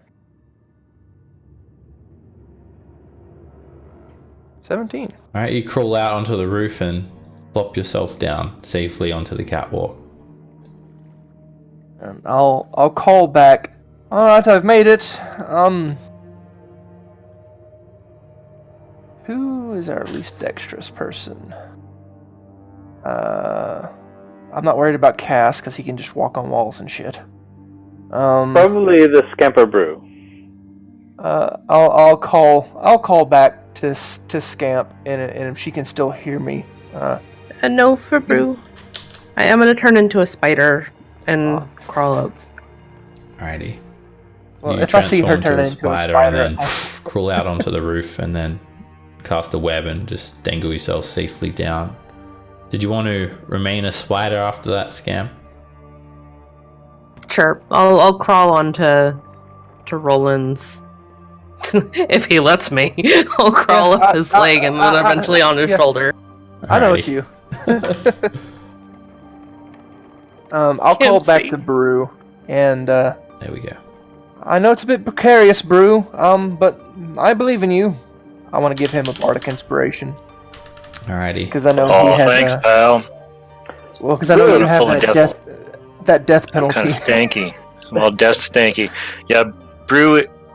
I'm afraid Brew is also unwise and unintelligent, so he'll just walk out. Do it without advantage. No. I believe you can fly. I believe you can touch the sky. Roland promised he was going to catch you. Alright, Brew, you just I said saunter no out. such thing. Did you want to use your I better, hey? bardic inspiration? It's a D8. Yeah, I think I better.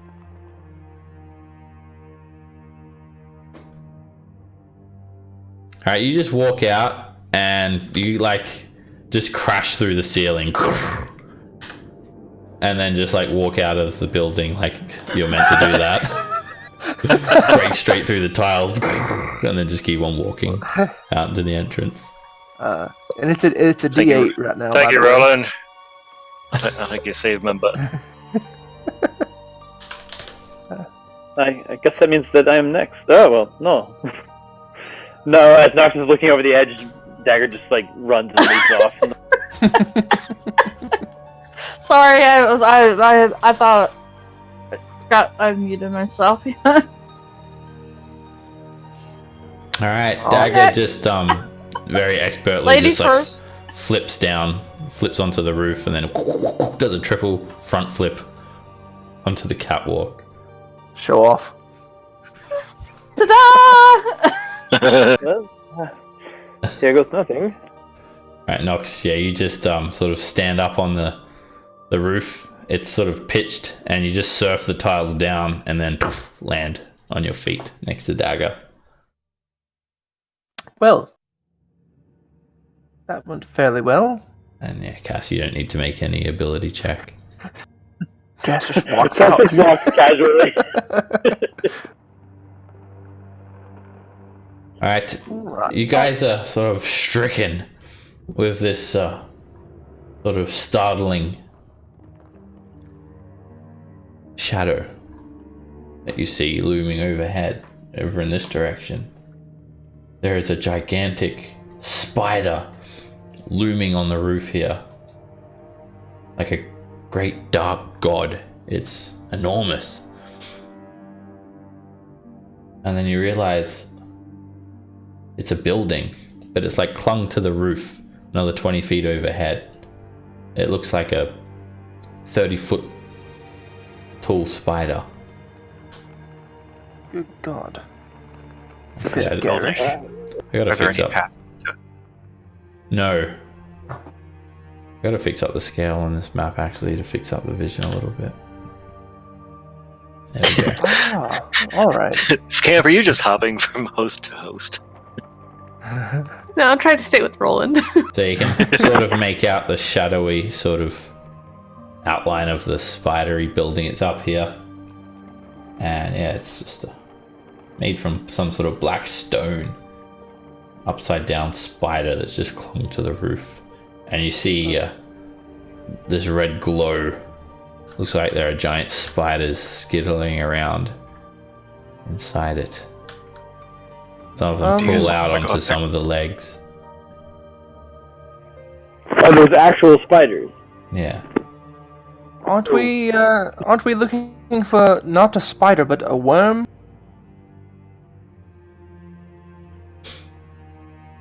I could have swore. Didn't he say the up in the northeast? I'll remove the dynamic line so you guys can see like the outline of it a bit better. Oh, jeez. As far north and as east as we can go. Was that the directions? Was that Fellerax? That was the... Alright, this looks like a stately fortress. A nice manor. You believe this is probably Fellerax's manor here. But as you look out to the north, through little gaps of the buildings, you can see an enormous, petrified purple worm sort of clung halfway up onto the roof of the northern wall of this cavern. Well. That is probably what we're looking for. Well, I would agree with you.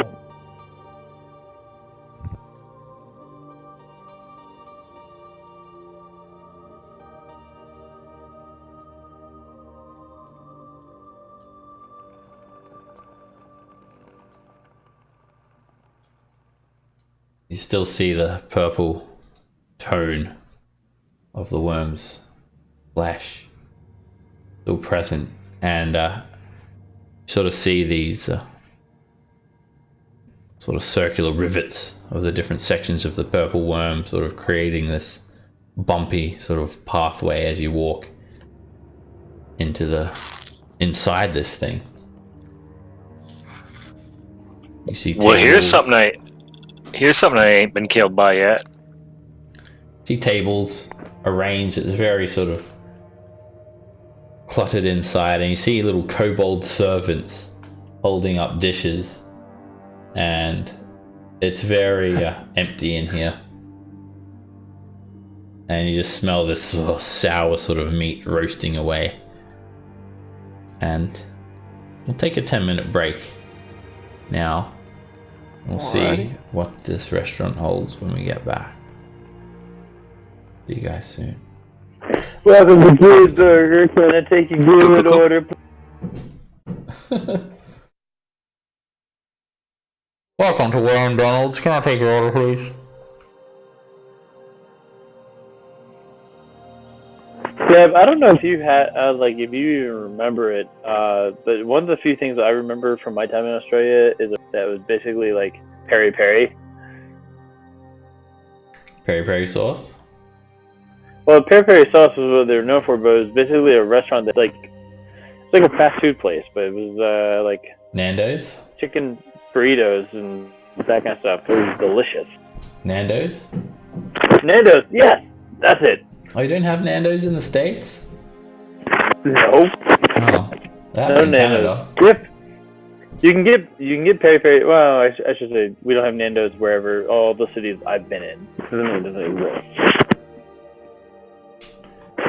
I've actually, it was one of the few places I've been like, oh, I miss Nando's.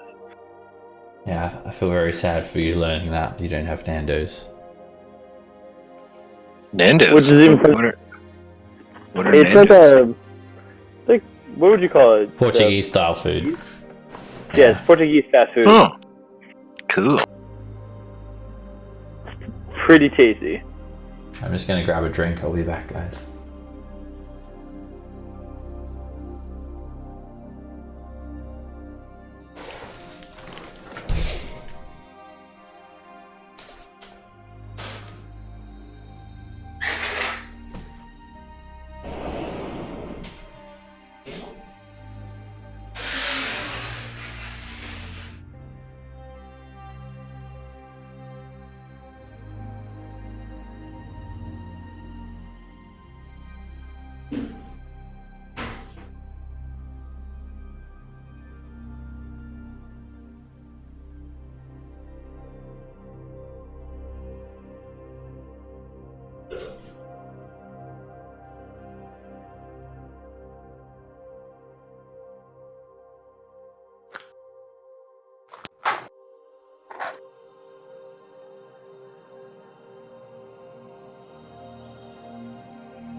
Are you back? Yep. What's up? I'm sorry. I was actually AFK for like a hot second there. My wife got home and I was like catching up with her really quick. What are we doing at the purple forum again? Couldn't tell you. I have no fucking idea. We've just been. Sorry, man. I was relying on you. We've we've kind of been going like just like hopping place to place looking for information. I think that's what we're doing here. Is we're looking for information on Clan Iron Eye. Oh, that's right. They said that this would be a good place to sort out. To check. Yeah. Yeah. I'm not gonna lie. From character standpoint, Nox is all like, no, seriously, no. I want to go fuck up Xanathar base. That's what I want. I want to go do that because I think it would be funny. Not because I think it's a great idea. No, it's not a great idea because if your Xanathar, not Xanathar, your Zhentarim friend is correct, then 150 guys, even if they're all like minions, they're still gonna be. It would still be tough.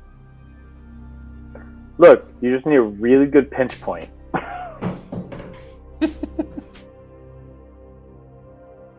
I don't know how well that would work here. Plus, they're out on an island. Warm in here?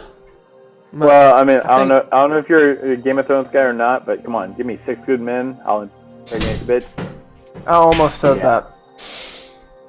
So that was the line I was thinking of. I was like, oh, yeah, it's a good segue into this. We can make this happen.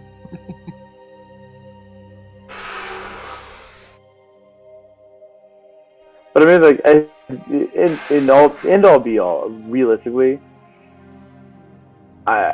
me as a character, like from Nox's standpoint, doesn't even care if we actually take the base. I'm just like, hey, let's go kill some Xanathar because I think it'd be fun. Well, I mean, Roland. I mean, ever since the whole thing where we got captured by the Xanathar and all that stuff, I mean, Roland has not been a fan of them. But he's also not a fan of trying to go up against overwhelming odds on purpose. Oh no, I get that. So, trying to find every avenue of advantage that we can find. Now we can't leave it. Obviously, we can't leave them here. We'll have to do something about them eventually. But I mean, we've got some good. We made some good contacts so far. The teleportation circle might be huge. Like a quick way to get back to Waterdeep. It's nice. Well, I'm also my long game thought here is if we can take, or at least weaken the base enough to take the Zhentarim, the Xanathar out, that more than likely I'm gonna be like, hey, Zhentarim, move in, just because that's me. That's how Nox plays. But I mean, even if the Legion just moved in, I mean, the dynamic of Skullport would change entirely. Oh yeah. Like we can actually like influence like cultural shift. Like, and the Legion so far, like down like underground here, the Legion is the most like I mean, they're still bloody. I mean, they're not good people, but I'd rather have them than the Drow, or them than the Xanathar. Oh yeah. And let's be real, like morality is a gray area. Everyone thinks they're right from there. Yeah, everyone's a hero in their own mind. How you doing, guys?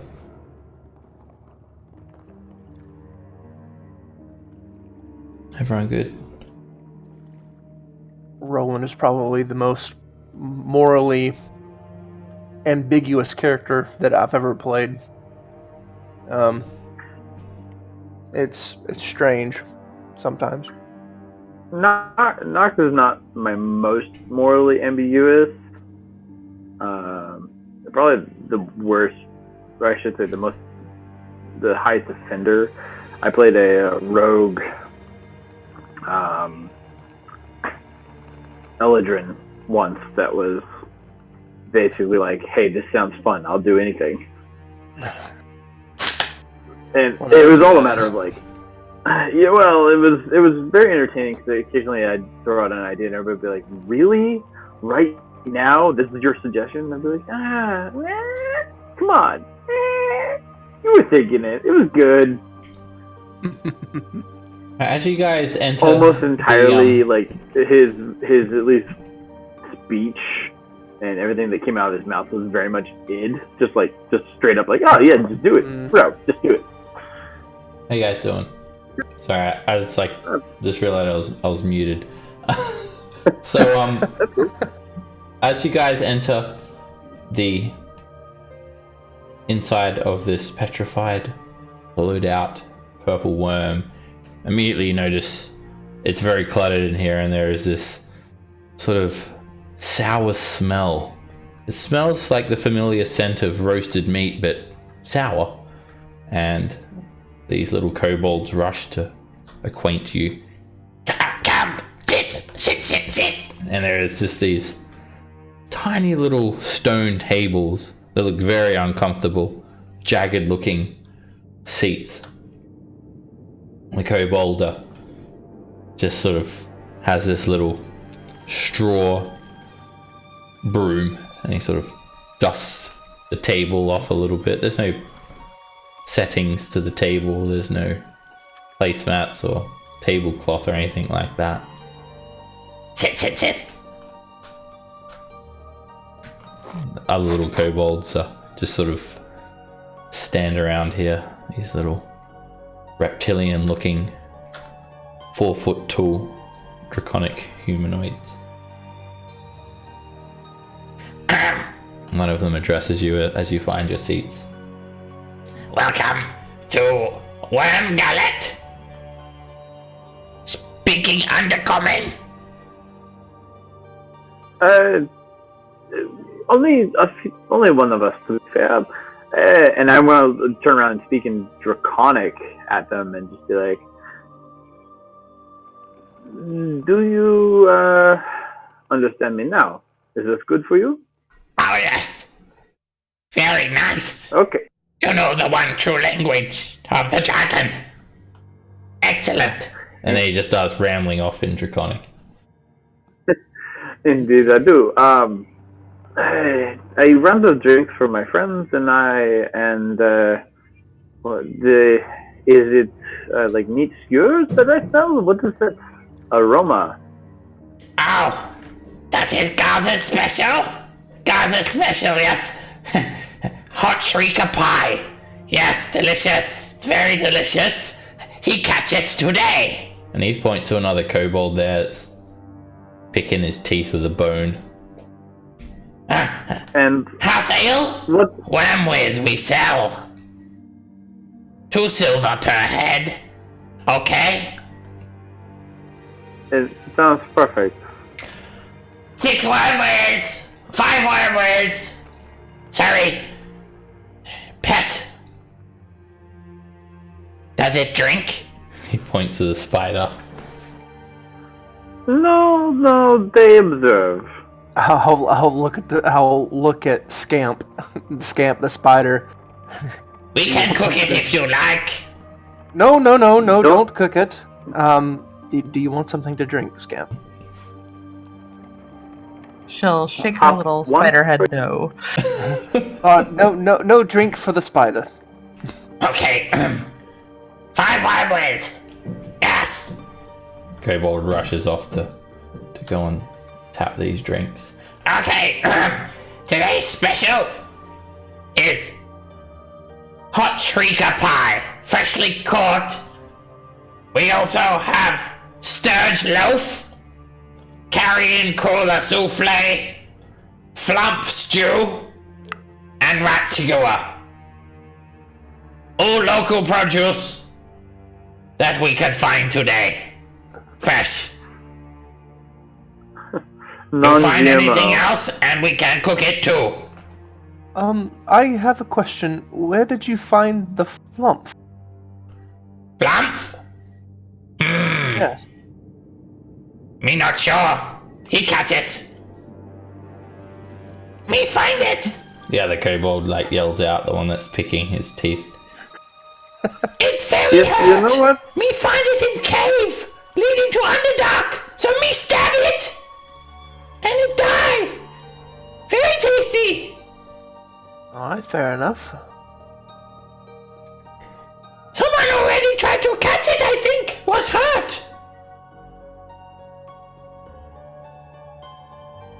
So, if you want to purchase a food, we have a special today. Food and drink is 5 silver per person. Are you hungry? I'm not that hungry. The Trilmac that we got from Boskin was fairly filling. You will pay first. Gullet? How many is eating? You know what? I will take a rat skewer. What? Oh. No, you will pay and we will give you. You no choose. Oh, well, just give him whatever you want to give us. It's an interesting business model. You have problem, you speak to Gaz. And who is Gaz? He is a cook here. Is he also the proprietor? No. Manager not here today. Ah. How many is eating? Well, we're going to be here for a while, so you know what? Everyone is eating. Just bring out food for everyone.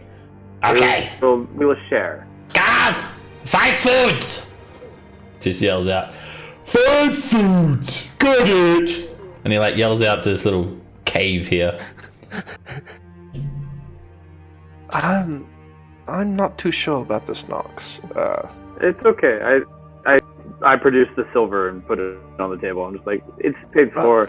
We need to linger it's not and... It's not about the money. Alright, you guys hang out here just talking and food's taking a very long time. 3.5 hours later, finally the cook comes out. Oh my god. Oh, okay, I don't think I would have waited 3.5 hours.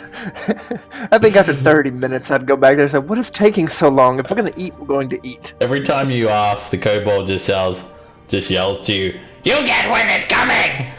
Just in a very hostile manner. Good god. No, this place. And I'm not sure that I like cook it. comes out with this blood-stained apron, and he's carrying a bottle of rum in his hand. Got a chicken roasted on his shoulder, and he's got this big platter of food. Toothy grin. Okay, here it is. And he starts placing these plates down. The first plate that he puts down, it basically it's like a rock. It's supposed to be a loaf of bread, but it's more like a rock. You could tap it, and it you'd probably break a window with it. And it's got little wings sticking out of it, like flies' wings sticking out of it, and then the Sturgis proboscis coming out the front. Sturge loaf. Right. And then he places another plate down on the table. It's like this weird looking jelly, brownish in color, and it's got all these little tentacles sticking through it, and it sort of wobbles, and some of it just slops off the tight side of the table, and it lands on the ground. Oh! He sort of bends over, scoops it up, and sticks it back on the plate. Oh god. And this one, and he places down a bowl at the table, and it's just this weird pink soup with eyeballs floating around in it. And Human eyeballs? You think that's the flump stew. That's the flump. Yeah. And then finally he like places just a big pie down on the table. It's like a huge pie. And it like the pie starts screaming. And then he quickly takes out a knife and just stabs the pie a couple of times. And it stops screaming. There we go. And you realize they put 4 meals down. Fresh. I can't believe I'm about to ask this, but we paid for 5 foods, as you would put it. That is 5. This my dear man, this is only 4. No. 5 is how many on my hand. And he holds up his hand. And he realizes he's missing his thumb. 5. He holds up 4 fingers and no thumb. Oh well, maybe that's why it was taking so long. No thumb. Me had the thumb before. Me lost it. You realize it's like all bandaged up, bloodied. When did maybe you it's lose in the the thumb? When I was cooking, me lost it. Dear God. Alright. Nox, maybe you should ask your questions. I don't think, Roland looks very disgusted at the moment. You can give compliments to the chef. That's me. Oh, Dagger, don't you want to eat? Aren't you not hungry? Oh, come on. It's fresh. The little lizard man catch it for me. Every week. Roland, Cass, Dagger, Scamp, wherever Brew went. Why are we here again? Information. At least I thought that's why we were here. And he has this very sheepish smile on his face, like thinking that, like, you know, waiting to see your reactions when you eat it. Is it any food? I reach out and take a big hunk of the scourge. Alright, you and try and bite into it. Alright, you realize they haven't even like supplied you with cutlery. And he sort of notices it. Oh! And he reaches down to the sack and he pulls out these like rusty spoons, places it down. And you pick up the spoon, Nox, and try to jab it into the loaf, and it's like the spoon chips on the loaf. My God. Here! And then he just like takes it off your plate with both of his greasy hands, just like throws it down on the ground, and it like breaks into like 3 pieces. And he scoops it up and places it on the plate for you. There we go. Maybe if you soften it in the flump. And there's like still like sturge blood just dripping out of this red loaf now.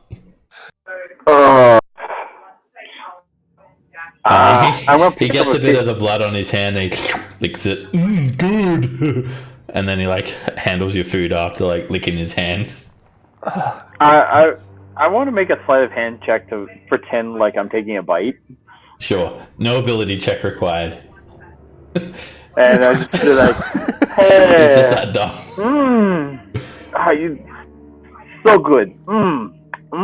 Yes. He's just smiling and nodding. Yes, good. See, I'm good. I'm the best chef. So good. Please. Thank you very much. Go cook more. Go cook more.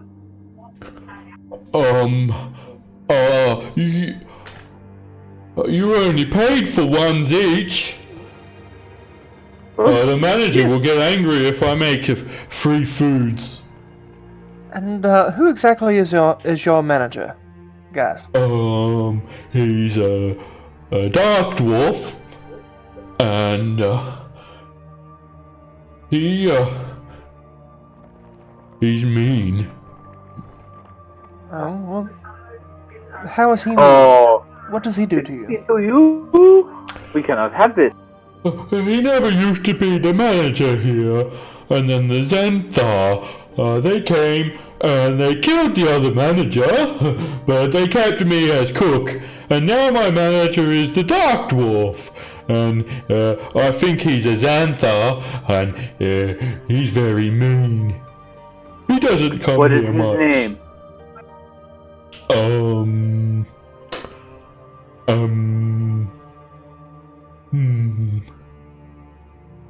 I don't know. Okay. Does he is a dark dwarf? Yes. Does he have Yes. any distinguishing things? Is he long beard, short beard? Is he scarred? Does he missing one eye? He's a dwarf, and he's got purple skin, and a white beard, and, yeah. I don't see him much. I think he lives on the Skull Island. Well, of course he does. He always says mean things to me, and he treats me bad. But he always seems to treat the other Dark Dwarves really good. That is because they are all shit. He even made me cook one of the kobolds when I didn't have enough food. It didn't taste too bad, actually. That was kind of a good coup. Did you have any other dark dwarves in here recently? Oh, yes, that was a busy day. There was lots of them. 20. They filled every seat. And I'm trying to cook for all of them, and they left. Because they said it was taking too long. But it was only 6 hours. They stayed 6 hours. Oh yeah, they grumbled something, and they said that they're going to go into the underneath a mountain, but I don't know how they get under a mountain. Maybe they're digging. Right. They were swearing a lot. They said something about a Doomathorn. I don't know what that is, though. That is their god.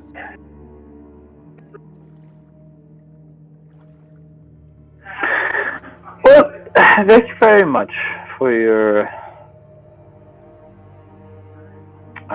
the delicious food, and I do hope that they are no longer mean to you. If they are, I will be sure to teach them a lesson. He leans over the table to the flump stew, and he just like dips his hand in it, pulls out his thumb. Oh, I found it!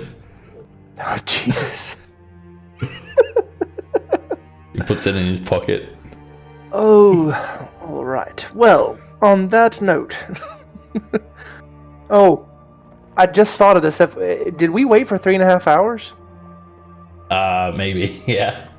Because if we did, Scamp would not be a spider anymore, would she? Yeah. I would not. During this time, you had returned back into Scamp form. I imagine that you can tell whenever the change is about to come over you, and you can like crawl off of me. I would crawl off of you before I changed back. It'd be a little awkward. All of a sudden, Roland has a dislocated shoulder from trying to like shoulder Scamp at her full size. Roland is very weak. Very weak. We did not. Alright. Well, then we need to.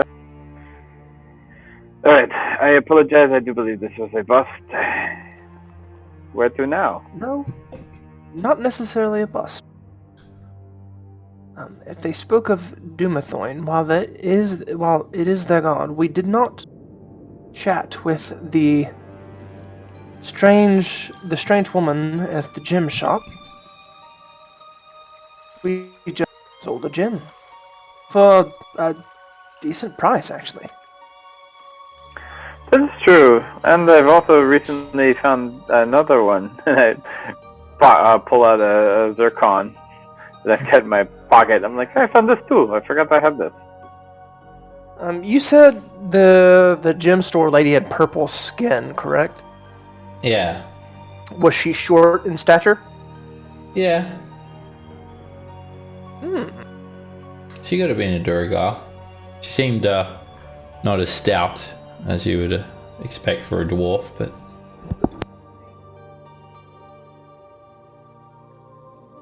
We can go back to her, or we'll have to crawl back through that house again. But or we could go talk to Fellerax. That's another option. Well, when will we do Fellerax first, and then we can circle back around. Right, I'm okay with that.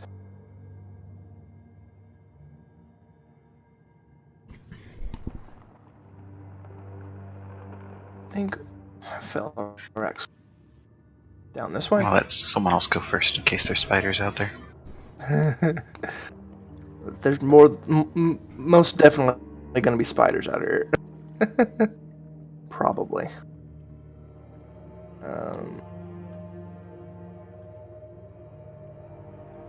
Is this the manor? I think my lighting is messed up on Scamp. Let me have a look. Do you have dark vision on? No, I'd have produce flame. Okay.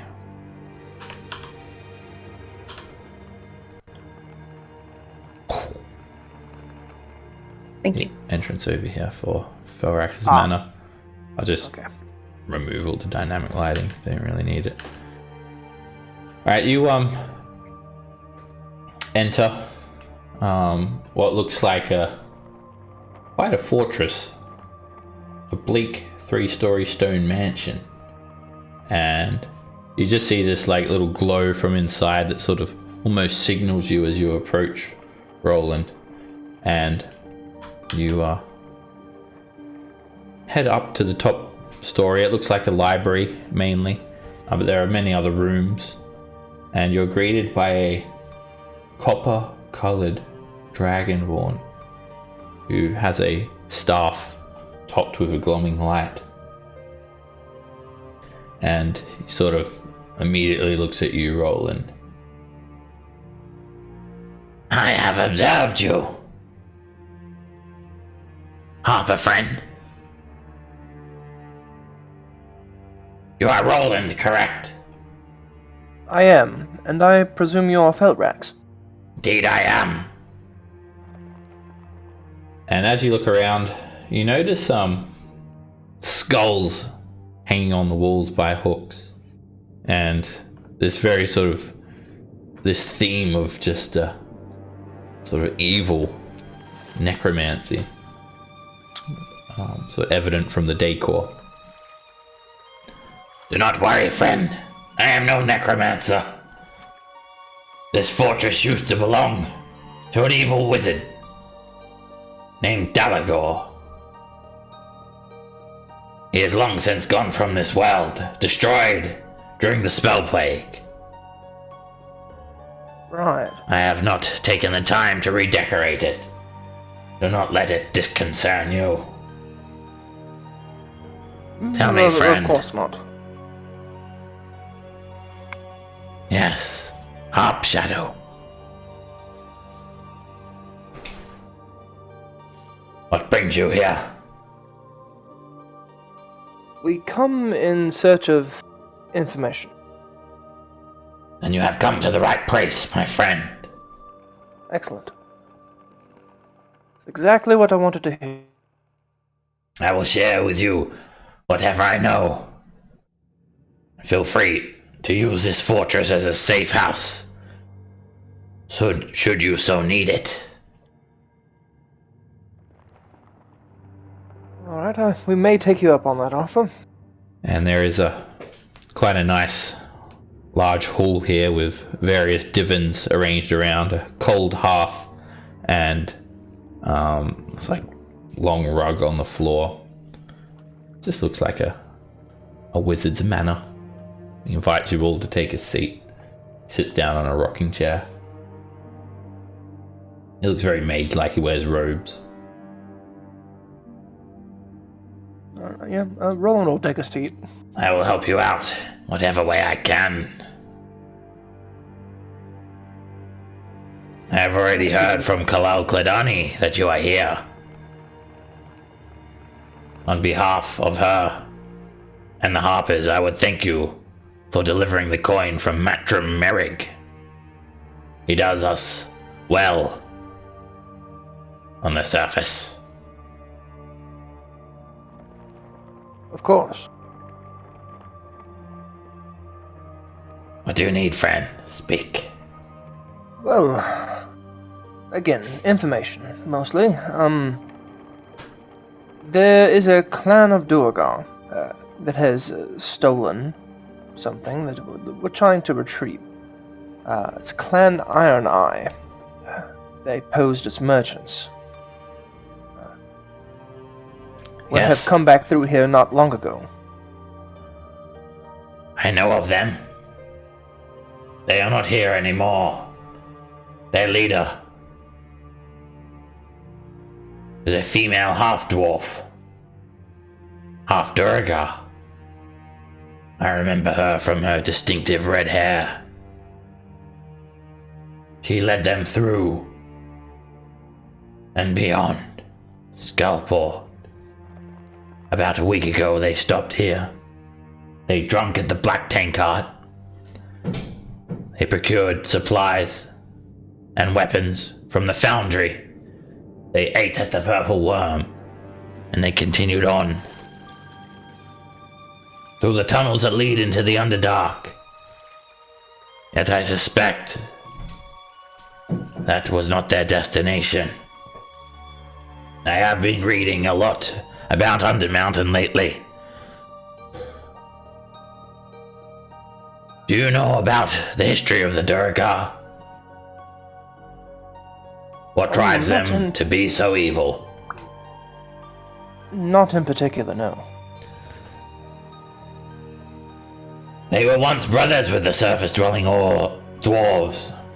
However, a long time ago, there was an incursion of mind flayers that ripped through the underground lairs of the dwarves. Some fled the incursion, but some dwarves were not so lucky. Those that remained were enslaved by the mind flayers.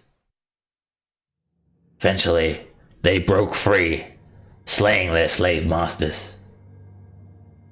But what they didn't forget was their brothers abandoning them. A millennia has passed. A long time for many of you. But only a generation or two for dwarves. They are not so quick to forget, as they are stout in endurance. Their memories also share that same endearment. They believe their dwarven surface gods had forsaken them on that day. Moradin, Dumathoin.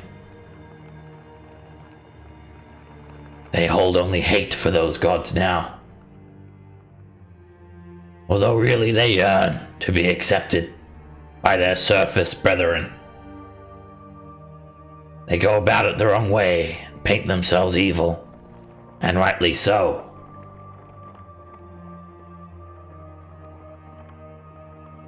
From these books I have read, the Malarkan dwarves carve the halls of Undermountain.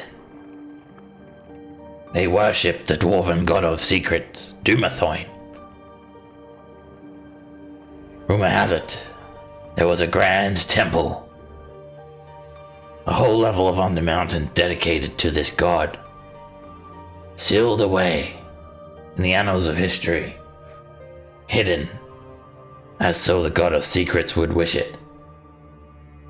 I believe the raiders of Clan Iron Eye seek this temple. Not for retribution, but to desecrate it wholly. If they went anywhere, that is where I suspect they would have gone. But I am not sure what level it is.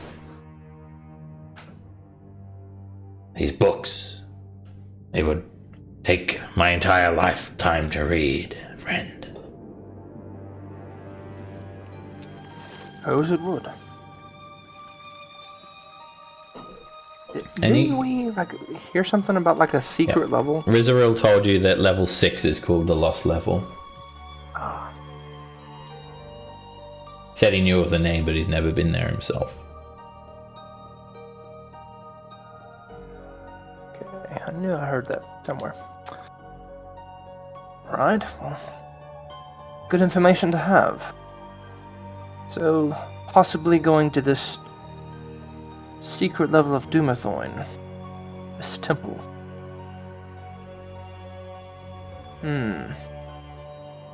Well, is there anything else that anyone else would like to ask? Anything that anyone else would want to know?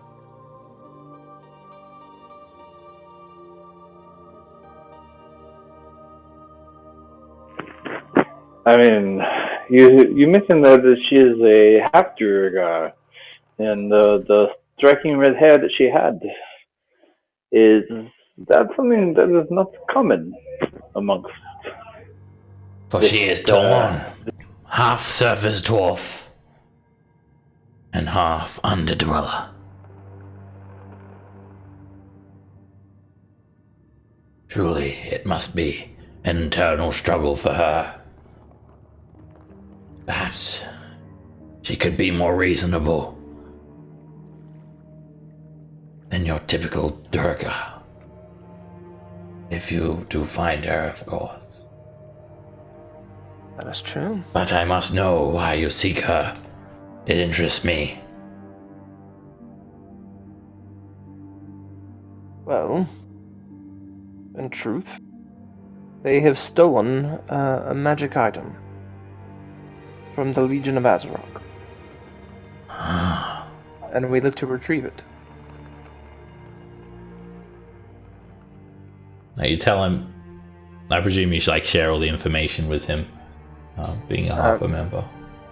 Yeah, I would. I wouldn't be secretive with them. He sort of continues on after that story. It may be very well imperative that you retrieve the dagger. As evil as those hobgoblins are, they may be the only thing standing between Waterdeep and the Drow. The lesser of two evils, as it were. Sometimes we must choose. Even though we don't like our choices. Options. There are sometimes when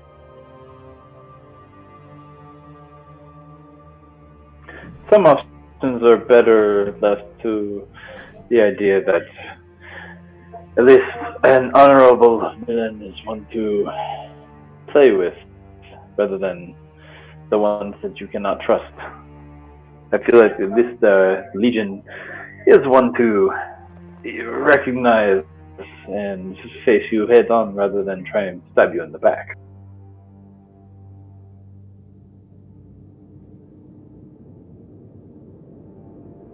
I am intrigued to learn that the lost level is level 6. I know how to get to level 4, if you so wish it.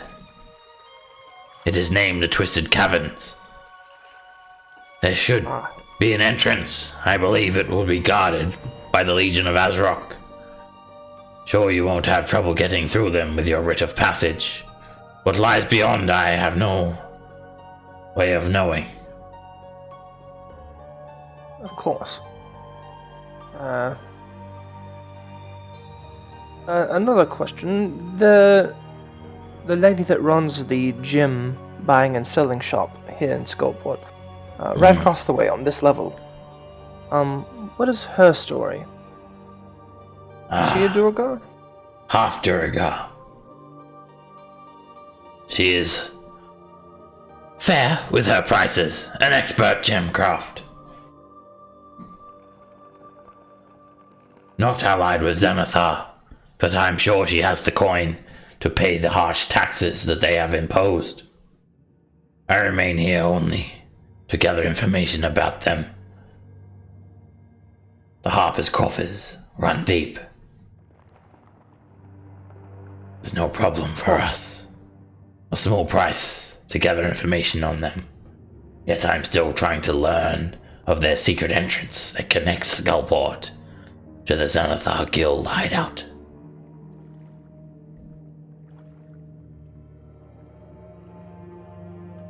Didn't we learn where that is? Didn't they tell us? Didn't somebody tell us where that was? You know where one is know from the that they're- surface, but not from Skullport. Not from Skullport. Okay. Yeah.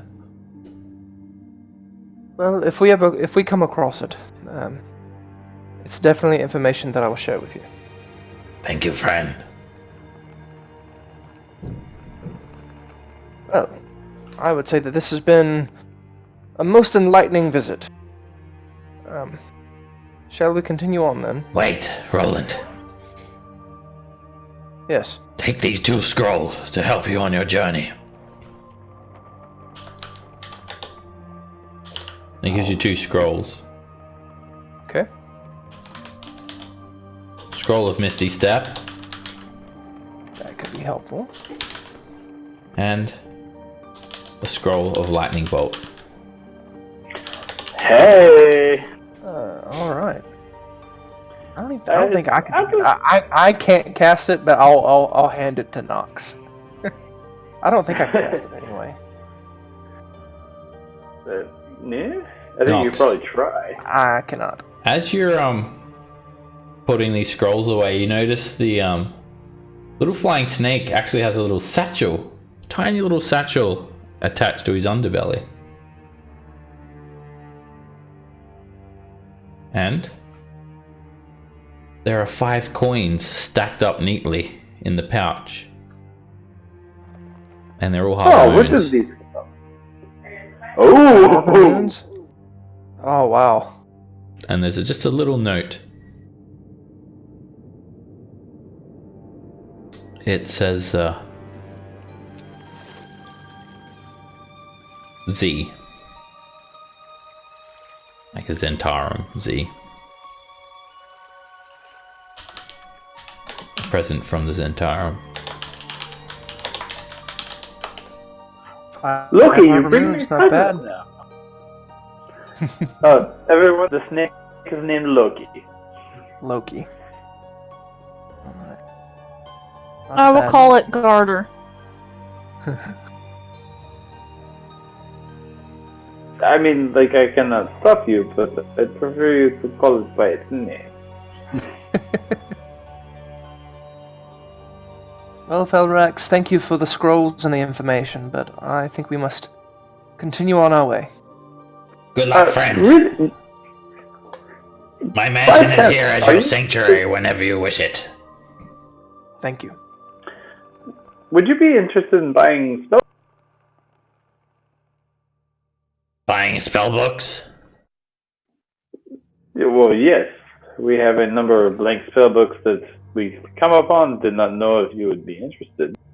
Ah, empty ones. Yes, friend, I am in need. We have 10. I'll take them all. Well, it's fortuitous. And I think it was like, however, whatever price was listed for those spell books, he'll buy them for. I don't even remember now. I know it was 10 spell books. There's some. I think it was like 5 or 10 GP each. I forget. Is it in your bag of holding, Roland? It's not listed in my bag. It was in Pavel's bag of holding. From the player's handbook, they're 50. Oh.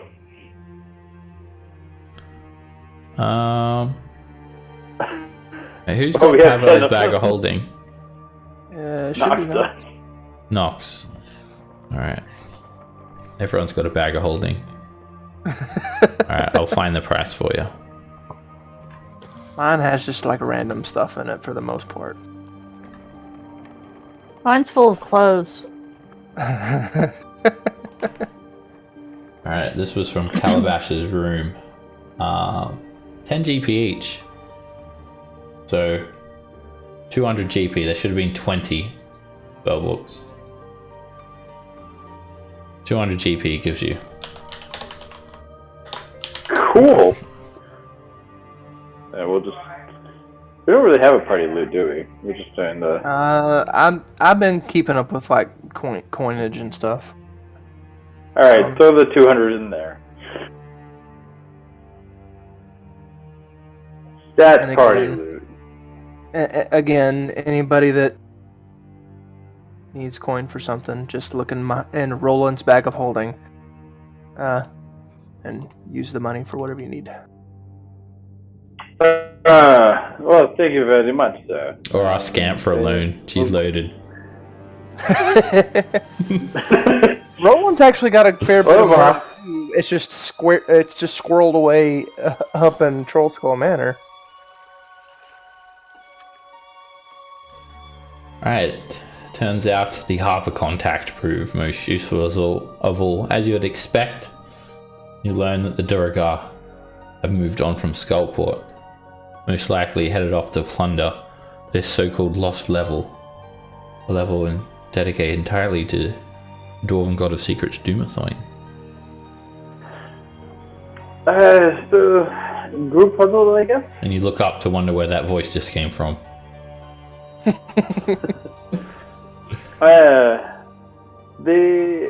This presents us with a unique problem, or I should say, a divergent moment of paths. We could chase the Duergar outside the city, or we can continue to mill about here. We can. What should we do? Because there's no direct route to level 6 as of now.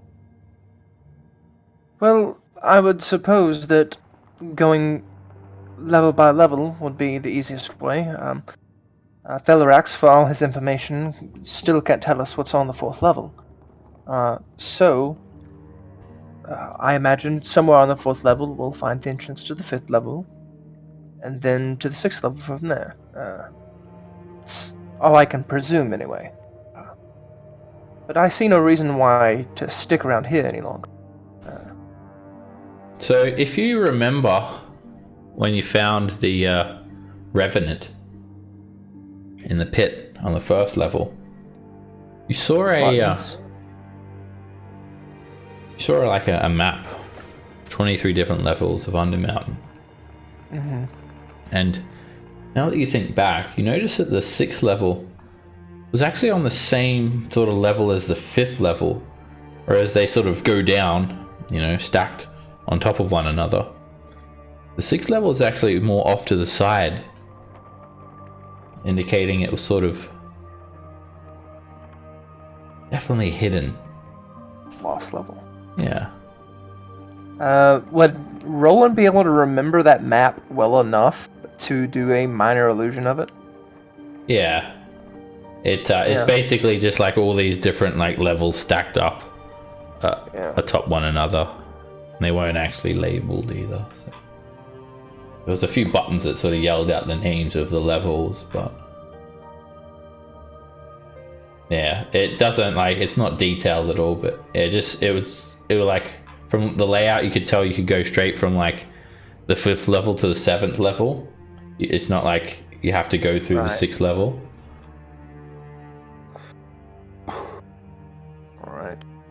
Well, any information is good information at this point. So, we can either go and talk to the half-dwarf woman that we sold the banded agate to earlier, or we can scamper off back to the Legion, so they can lead us to the entrance of the 4th level. Unless there's something that's around here that we need to do, but... You know honestly, what?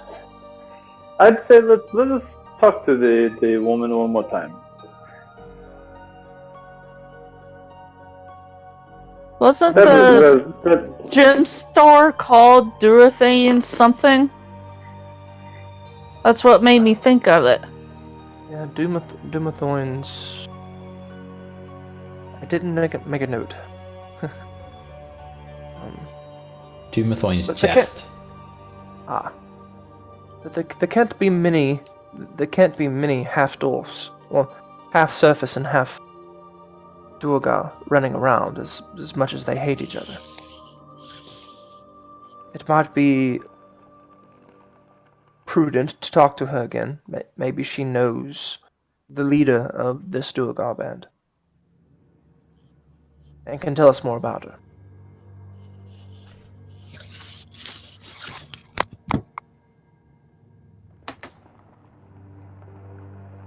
Are we going to have to climb back through that house again, or can we just go down to the first level and then come back up? Because I don't think I can climb up through there very well. Oh, wait, no. Brew made a big hole. We can just get somebody to walk up there and throw down a rope, I suppose. Yeah, I have a grappling hook if we need it. And rope. Or Cass Yeah. can walk up the wall. Yeah.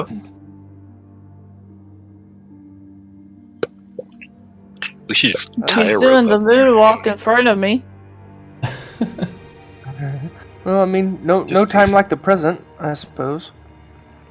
all right. Let us move it. Looks like Cass is Oh, stop moving your. raring to go. Pacing. I'll move you guys over there. Okay, good. Okay, good. Alright, you get back to the other side of the top floor and you go back to Yagara's shop. Ah, back so soon, friends. Have you procured some gems you would like to sell me? Actually, yes, I have. I do have this zircon. Let me take a look at that. How much is the price listed for it? 50. Yes. I'll buy it for 62 gold pieces. No offense, and I'm happy to take the 62, but I do believe that's slightly more than it's worth. Why the desire to buy something at well above its price? I am generous, friend. And then you realize like all the prices she's got listed are like far higher than usual prices. Well, I did ask how much her prices were, if her prices were reasonable.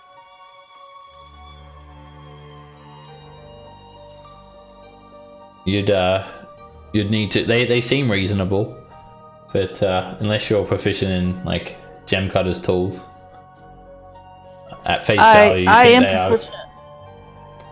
You are proficient in gem I'm cutter's tools. proficient. Jewelers. Jeweler's kit. All right.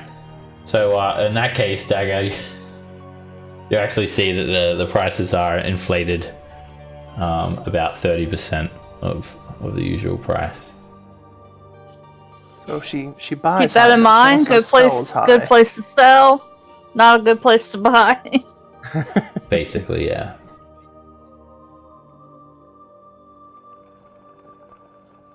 What did you say her name was, Seb? Yagara. Yagara? Okay. There's more we come to ask about other than gems, Yagara. What is it? Well, seeing as that a half surface dwarf and half Duergar is probably not that common around these parts, did you happen to see a half-Duergar woman come through Skullport recently? Would have been in the company of 20-some other Duergar. There are many Duergar that come through Skullport, friend. But not many half-Duergar. Not many half-Duergar, indeed. I remember her red hair. Such beauty. Why do you ask? Well, they have something that we would like to procure. Information is a valuable commodity in Skullport, my friend, and taxes are high these days. I can give you your information at a cost. I'll take that banded agate. Well, that zircon, or whatever it is. I should probably know what it is. I'm a jeweler. That one that he's holding. Points at Nox's gem. Zircon. Zircon. I'll take that as payment, and I'll tell you everything I know. Can I see any of her hair, by the way? Is it red? It's not red. It's dark. Okay. Alright, I'll turn to Nox. I don't know if she'll be able to tell us anything that we don't already know. It's up to you. To be fair, if the information is good, it's worth the price. And I put the zircon down on the counter and just say, we want to know everything you know. That is worthwhile. Of course. She picks up the gemstone. Skella Ioni is her name. She was in the company of 24 Duergar, all males. She stopped by here. She looked bothered. She sold some gems to me. We shared a conversation, mainly about our heritage. She holds her Duergar roots very close to her heart, whereas I am the opposite, so we had our differences. I sensed a great anger in her. She seemed to have an agenda. She spoke about getting justice for her brethren. She said she was going to show the surface dwellers that Dumathoin is a false god, and she would rid any sign of him from Undermountain. I believe she's gone to the lost level to desecrate the temple. Although she is not chaotic in nature, she seemed like she could be reasonable. She had this dagger tucked into her leg. Oh yes, I couldn't forget it. Its gem-studded pommel and the glint of its red blade. She left town about a 10-day ago.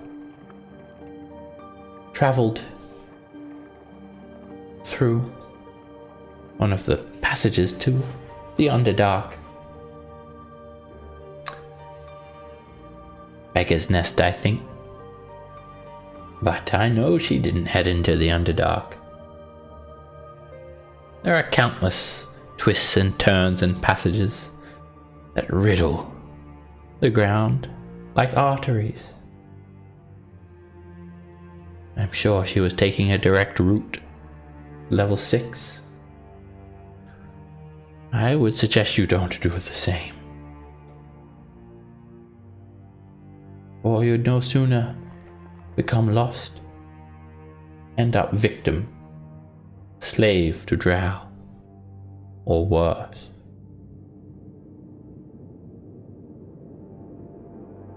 And then she places the zircon in her bag.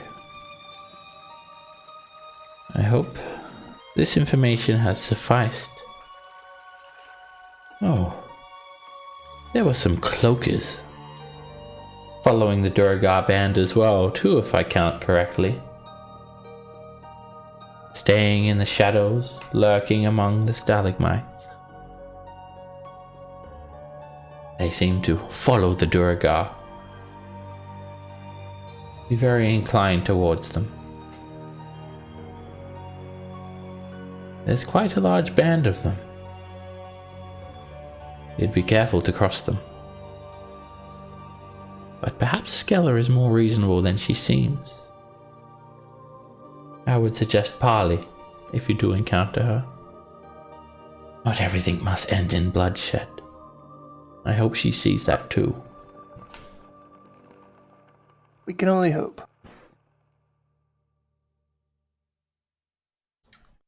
Well, thank you very much for your time. She nods.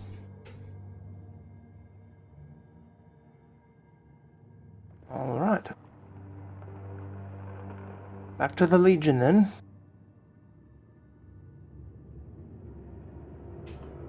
Or wherever the entrance to the 4th level is. I'm not sure if it's like back with the Legion or... Could we find the entrance to the 4th level on our own, or do we need the Legion? I guess is a better question. You're not sure. Well... Fellerax said that they got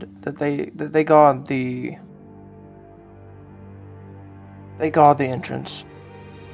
So, well, perhaps going to talk to them would be our best move at this point. A couple of them owe me some favors. Might be able to cash a couple in. Well, let's look at it this way. If we go back to the Legion, we can explain why we're going down, and I'm sure that if nothing else, if we mention pursuit of the culprits and the things that were taken, it would expedite our arrival where we need to be. Of course. Can we Okay. remember how to get back? Yeah, you can find your way back pretty easy. Okay, because I remember it took a long time following old tentacle face. There were Worst many case- different twists and turns and passages leading off in different directions, but there are lots of signs, sort of wooden signs stuck into the walls that'll be like an arrow and saying like 2 underdark, 2 underdark, 2 strong colder, like ancient carvings in the walls that you can follow. You can't imagine the actual underdark itself would be so kind to you though. I do have the Wanderer thing as part of my background, so I can always recall the general layout of terrain, settlements, and other features around me. Ah, Even better. Then you can actually make your way through Skullport too. That means we should never be lost. I love that.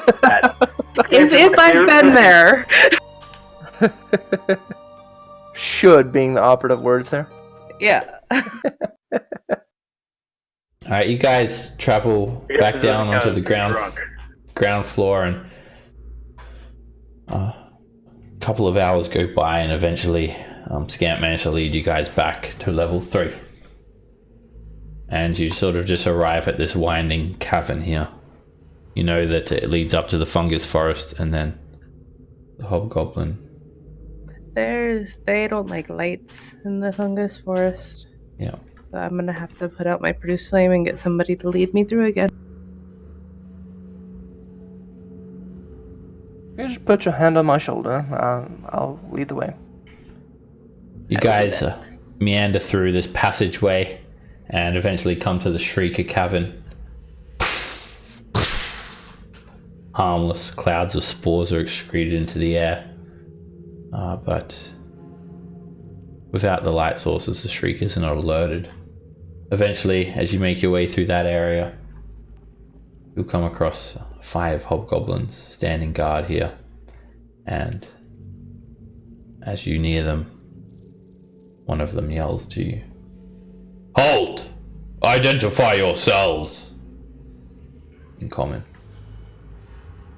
I am Roland. We are, the rest of our party, we are friends of the Legion, and I'll produce my writ of passage. He takes I it, will do the same. looks it up and down. "Very well, Roland." And he steps aside. Roland, with not so much emphasis on the land part, but it's okay. Just scoffs at that. The other guards eye you all, even like suspiciously still, as you make your way through.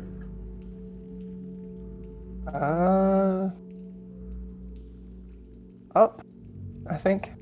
You can hear the sound of like some sort of pickaxe going repeatedly to the south. Oh, is it up or down? No, they're Maybe still it's- mining. Yeah, maybe it's south. Yeah, you see the goblin here still working tirelessly. And he sort of, you can see he's very tired. He's like made very little progress on the wall as well. Keep going, buddy. You'll do okay. He nods. And not long before you're back in Strongcolter, or Azrok's Hold.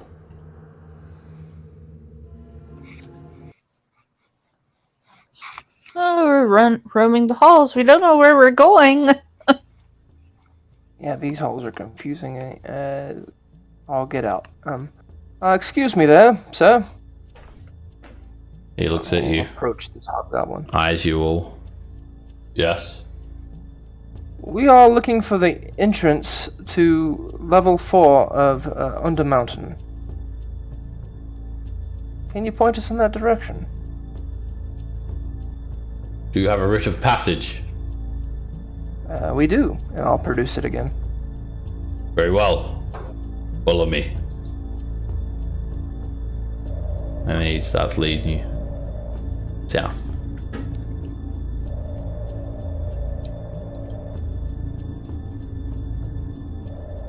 And I'm just gonna grab your tokens and describe the journey, so you guys didn't have to go through the pain of scrolling I your will tokens. stop. Oh, thank goodness. Stop moving that up. There we go.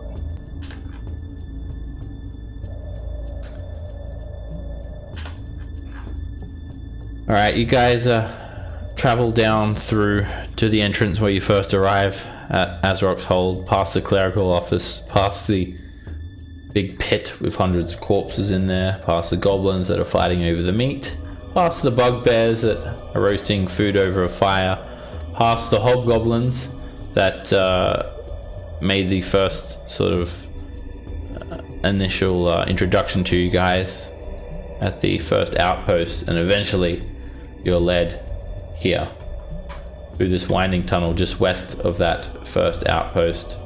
And are we missing anyone? Yes, we are. Me.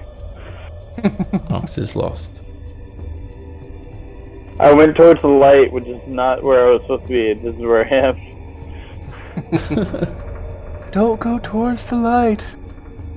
I found my way back to the witch's place that resurrected Brew. Oh, Didn't Poltergeist teach you anything? You don't go towards the light. and this hobgoblin takes you here. You see another tent set up here and some more food stewing on a fire. And there are these like barricades made from bones that have been lashed together. This will take you down to level 4. I will go no further. He points towards this tunnel that slopes downwards. Thank you for your aid. Hey, what's the wisdom? Careful, friend. There have been multiple drow incursion. Oh, well, I feel like hunting some elf. We will keep an eye on it. And thank you for the information. Use precaution. Alright, you guys travel down this tunnel, and it slopes down for quite a while. Hundreds of feet. Snakes around on itself. And eventually the floor becomes sort of slimy. And there is a layer of moss that starts to form on the ground now. And finally, the cavern starts to open up a little bit more, and you find yourself in some sort of fungal forest as you arrive at level 4, the Twisted Caverns. Everyone gets another week of downtime. Alright.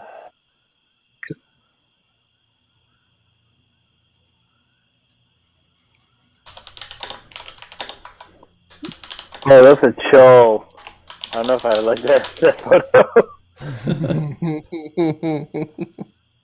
You guys can hear this this distant sort of flow of a stream or a river somewhere, and you can hear all sorts of strange, foreign-sounding crickets chirping and other insects abuzz. And this area has like a way different vibe to it. You find yourself far departed from flagstone floors and stone buildings. You instead find yourself No, in no, no. What the hell?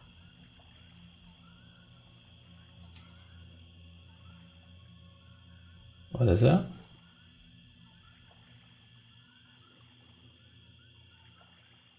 You find yourself just in this tunnel, and it seems very much like a natural tunnel. It's about 20 feet high, and the ground is soft and uneven, and your boots sort of squelch a little bit. Floor is wet.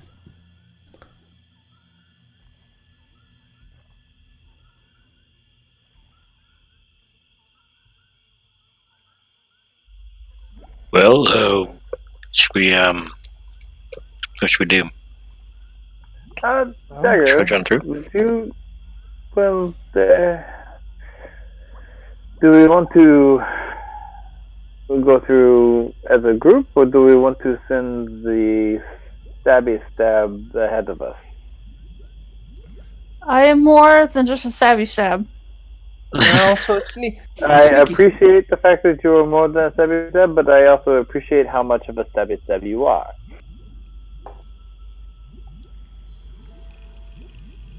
It's not my fault I'm an assassin. Oh, wait. Up ahead there is a clearing. You see columns of rock sort of very haphazardly cutting through parts of this clearing, and there is a variety of glowing bioluminescent funguses and moss growing on the walls and floor and clinging to the ceilings, as well as a forest of stalagmites, and there are these legions in the ground. It looks like something has like torn some of these mushrooms clean out of the ground. There's mossy paths running through patches of a variety of stout funguses, and anyone proficient in nature can make a nature check to try and identify particular fungi. Not Roland.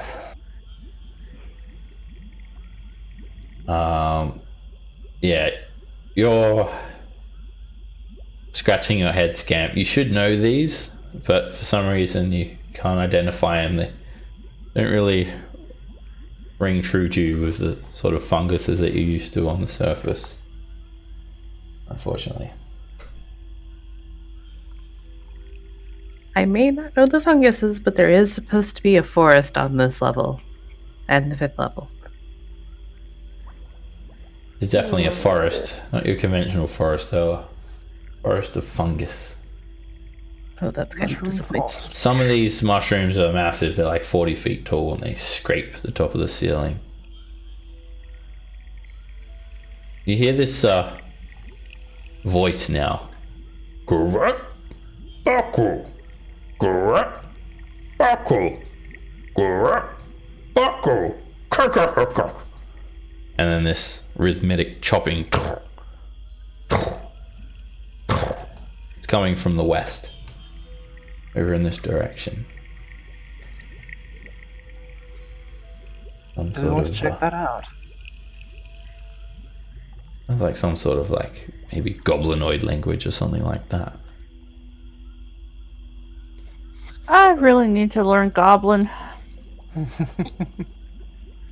You see a variety of different funguses here, and some of them look quite grotesque, like patches of flesh, rotting flesh growing on the walls or something like that. Red patches. And the voice becomes louder. Gullet, buckle, Gullet, and then it stops. Then you hear this. The ground shudders. And poking his head around the corner. Heads, I should say. Is a 9-foot tall, two-headed giant. Carrying a big axe in one hand. And a studded log in the other. Was he speaking giant? Because I actually know giant. He was. And he was just saying, chop it, smash it. Chop it, smash it. Chop it, smash it. And they like hear like a loud smash. And he also has like all of these mushrooms tucked into his loincloth. And he pokes his head around the corner and he just starts yelling, "Hey you! Go away! This Jibber-Jabber territory! You no come here, my home!" In giant. He says it's Jibber-Jabber territory and it's his home and we're not supposed to be here. I'll shout out to him and be like, in giant, we're just passing through. Is that okay? Both heads look at you, and then both heads turn to each other, and they both say at the same time, "It just speak me!" "Hey you! You understand me?" One of the heads yells out. "Of course she understands, Jabber! She just spoke it!"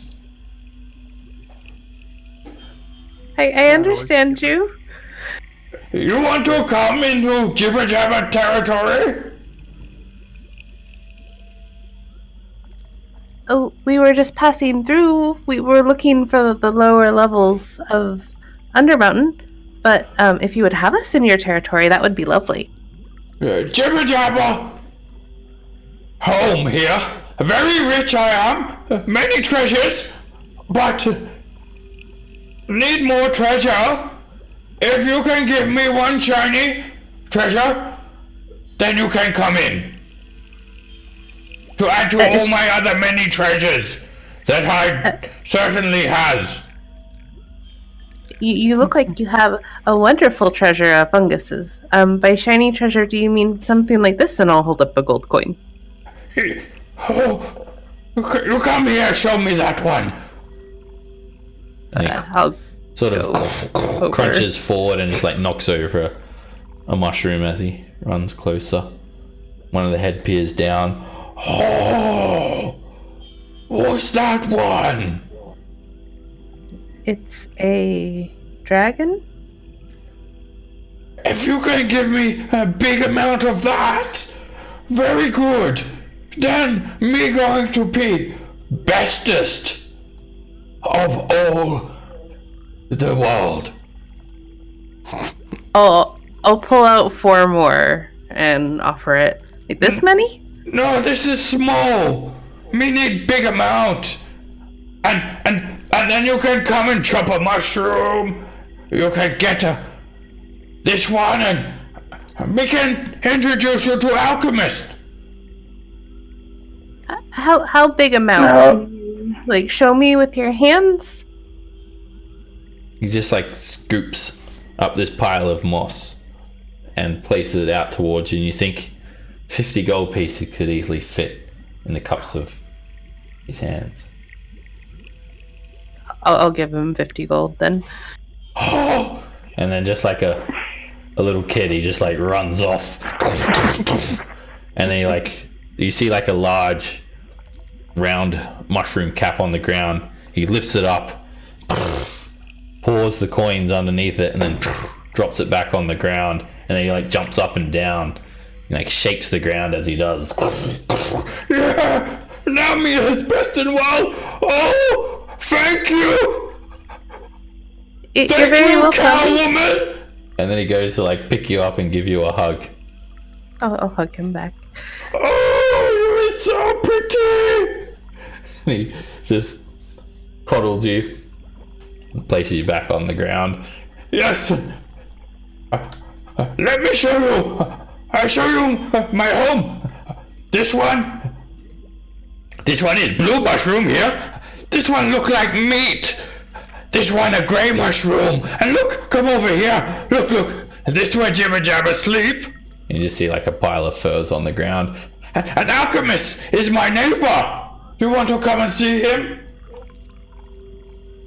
Yes. Possibly. Yes, we would like to see the alchemist. Oh, this is so good. Come. And then he just like runs, almost bowling you over. He's like running straight at Brew and Cass. You guys have to like dive out of the way.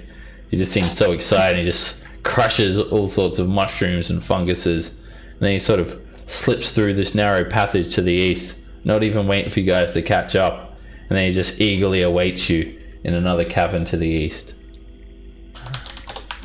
And I will be acting as translator for everybody. You, alchemy! I have customers for you! You hear a voice call out. A young-sounding voice.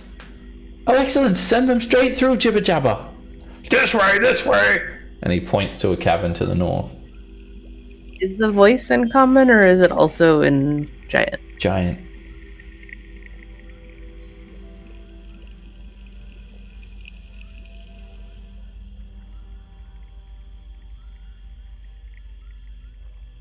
Alright, you head through this other mossy cavern and arrive in a cave.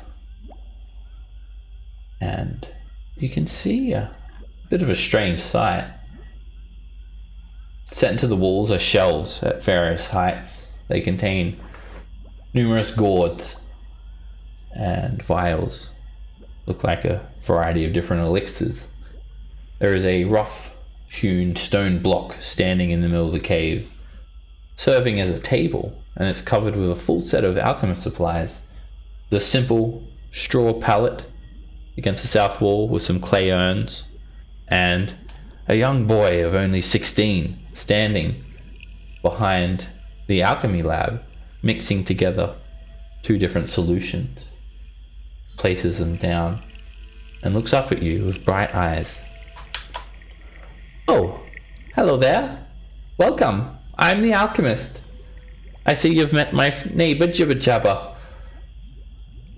Are you here to buy potions, friends? I have a couple of concoctions for sale. Yes, but what do you have, in fact?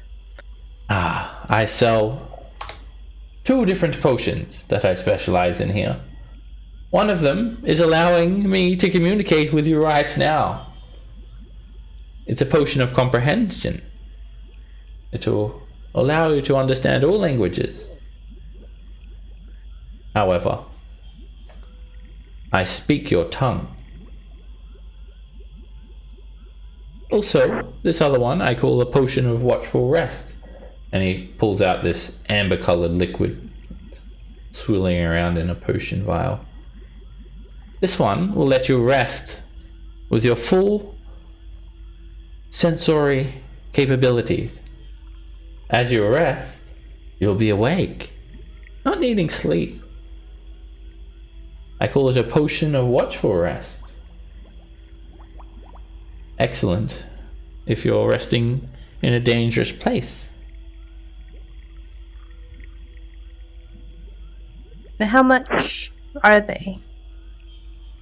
Oh, I suppose you have some sort of metal coins that you'd like to purchase them with. I'm afraid your coins have no value to me. I need fungi for that. Well, I'm a fun guy. 20 pounds of any edible fungus will do, and I'll need 5 tongues of madness. Of course, then I also need some gear. If you've got some tools or something I can use, something that has some real value to me. About 50 of your coins worth of that gear should suffice for 1 potion. Of course, I have no need for your coins or gemstones or any art objects or magic items that you may have. I need practical things. But may I ask, would you be willing to teach me how to make these things? Oh, friend. If I told you my recipe, I'd be out of business. I do have this book of alchemy. Would that be useful to you? Oh, certainly. I'm always willing to learn a new recipe or two. You have a book of alchemy?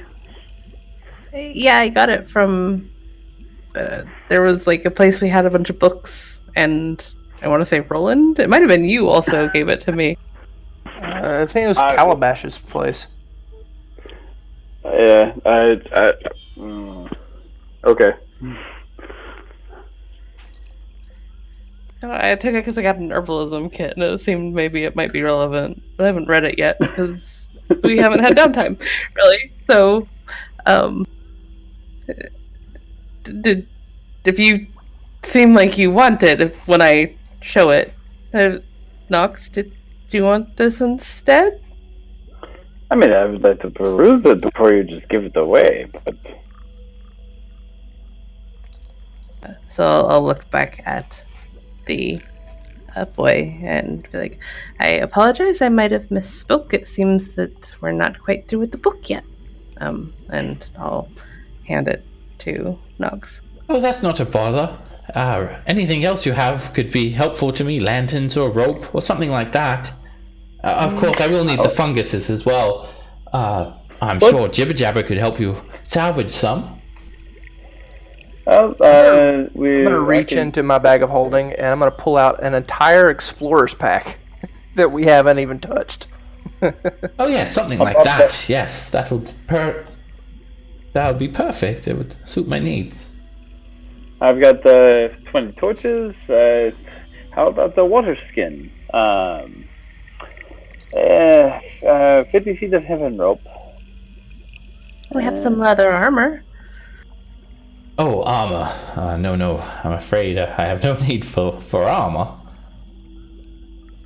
A hunting Do you trap? have any need for a hand axe, maybe, to chop down extra ingredients? Oh, I don't procure the ingredients myself. That's what I have Jibber-Jabber for. He gets me what I need from time to time. What type of funguses do you need? Are tongues of madness a fungus? Sort of. It's quite bizarre, actually. You've never heard of it? Have I heard of it? No. Oh, you see, No. it just looks like a tongue, but it grows out of the wall. I'm going to need 5 of those tongues, and then any sort of edible fungus will do. I'll need 20 pounds of it, though. You see, the thing is, the tongue, I have a hard time getting it. Jibber-Jabber has salvaged the tongue from the surrounding region, but he says he's too scared to head off further into the caves. There is other residents here, I'm afraid. Though I've not witnessed them myself, I have a way of guising the entrance to my cave if I need to hide.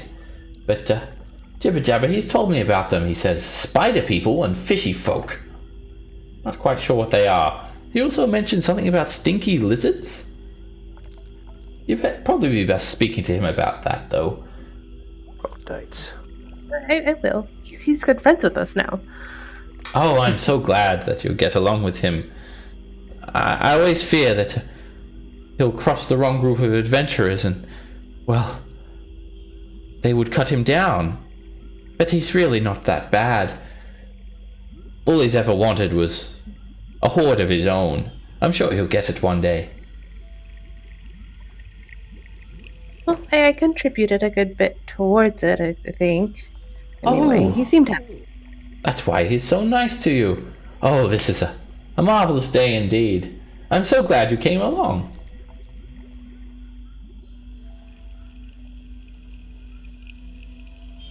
I'll kind of look around. Did any of you guys need anything? No, we're good. I suppose we can collect fungus on along the way as we explore. Well, we give him at least one pack plus some stuff. Like, what does that buy us? Sorry, what was that? Well, if Roland provided the whole explorer's pack, plus 20 torches, 50 feet hemp and rope, does that give us? Is that like a potion of choice, or is that? He needs 20 pounds of edible fungus, 5 tongues of madness, and the gear. Gotta get the fungus.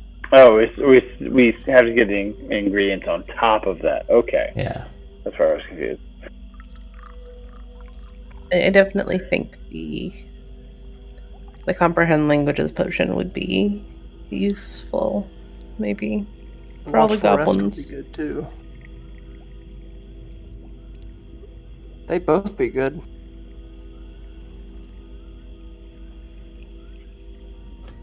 Well, Thank you for your time. we will definitely be back. Excellent. Look after yourselves. I'll be here. What was your name again? The Alchemist. It's kind of like a doctor. On the level of interest, on the unless somewhere around, someone needs to distract them so I can swipe samples. I can possibly recreate it. Well, I'm good at making distractions. Or we can just get the fungus, and then you can take samples from the ones that we procure the normal way. I would probably prefer that. They've been very kind so far. See, Jibber-Jabber's Yeah, gone that's back just as good. to his home, and you just see a garden of all different types of funguses here, and stalactites dotting the ceiling. There is tunnels leading off in every different direction. I think I may go back and talk to Jibber-Jabber, because I am not sure what these funguses are, and we need 20 pounds of edible funguses, and I'm not sure if these are edible. That's probably a good idea. You can hear him cheering over just in the next cabin over. And he... Well, we did have partially the little balls of stuff made out of fungus. Would that be a good clue in? Well, I mean, we saw the end product, but as but you walk down this passageway to the south there, suddenly one of the stalactites, it just drops from the ceiling at you. What? It drops. Piercer?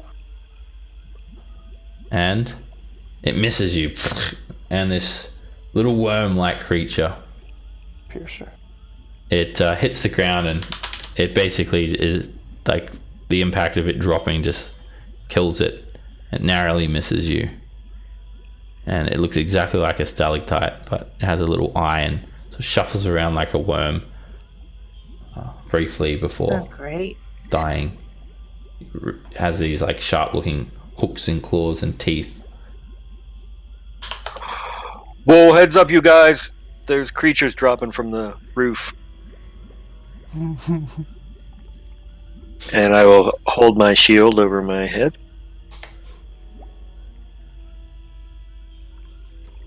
Hey, Jibber-Jabber. Hey, Catwoman! Hi. We talked to the alchemist, and we need to get him 5 tongues of madness and 20 pounds of edible fungus. Okay. And I know that the tongues of madness are deeper into the caverns, and you don't want to go there, and that's fine. Okay. But could you help me figure out which of these funguses are edible so I know what to look for that I can collect? Okay! Yes. Me show you everything here. Come. Me give you a tour. He starts taking you around the cave. Okay. Let me show you. So. This one, it's called barrel stalk. And he shows you this cast-shaped fungus. And then he takes his axe and he just hacks his axe into the side of the trunk and water starts splashing out. See? This one? It has a water. Next! And there are these tall, slender mushrooms with a bright blue cap sort of growing around an area to the north over here. And Are there any stalactites? there are everywhere. There's every portion of the ceiling has them. This one, it's a blue cap. You can mash it up and you can make a bread. Now, me keep this one because me eat a food. There's new neighbor to east. It's a spider people. Me no like them, so me keep it from them. Now come this way. We don't like spider people either.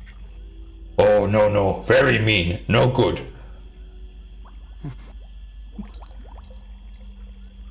This one, and he shows you this stuff that's growing on the wall. It just looks like a massive rotting flesh. Just scrape some off, and it just looks like gore. Scrapes it off in his hand. And you want to try? Sure. Alright, you take a bite, and even though it looks like a massive rotting flesh, it's surprisingly edible. And it doesn't taste that great. Better if you cook. He stuffs the rest in his mouth. This one called Ripplebark. Oh, I know what that one is, because the people on the third floor were eating it. Oh yes, much better if cooking. Now come this way. And there's a small path that leads to a river, and you can hear the sound of a sloshing river start to echo on the cave walls. Down this way, it's a fishy folk and stinky lizard. Me don't like them. Me drinking water, but now river tastes bad. Me know why. It never used to taste bad, so now me just drink from mushroom. Okay? You probably not want to drink it. Noted. And that is concluding my tour. Thank you very much for the tour. Did you meet the alchemist? Didn't meet the alchemist. Oh yeah, he's very smart and very handsome and very small, but big smile and a big heart. I agree. Okay, and thank you for treasures. You're very welcome, and thank you for your tour. Okay, you're going to live here now? You can have this room here, and you can share with me. If you want to make a home, you can stay under this mushroom here, and this can be your house and me house over there, and I get a new neighbor. You're living here now? Well, I don't think we're living here, but we will definitely come back and visit you. A look of sorrow just pours over his face. Oh, what do you mean you're not living here anymore? How about this can be my vacation home? Oh, what's that? It means when you want to relax and be happy, you come to the vacation home to get away from stress. Oh, like when spider people try to kill you, you can come here. Happy. Yes. Oh, good. Okay. Well, you can come visit anytime when you have a vacation. Okay. We're gonna go look for funguses now, alright? It was a pleasure meeting you. Oh, yes, you too. And then he sort of sits down here and lifts up his mushroom. You can see the glint of all the coins, and he looks around suspiciously. And then he just Pretend starts not to look. just sort of shifting them over with this massive finger, starting to count them, but he just counts bad. 77, 98, L. So, Fantastic. do we want to go clear out maybe what I'm assuming are going to be drow, or do we want to maybe find out why the river was tasting bad on our search for funguses? The smelly lizards probably refers to troglodytes.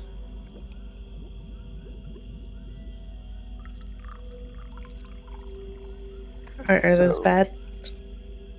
They're not very nice, no. Alright, you guys can like procure, you can harvest these funguses. I'll actually give you a handout with all the known funguses. I wrote them on my notes. I'll give you a bit more of a detailed description. Big tree ones are zerkwood, aren't they? Yeah.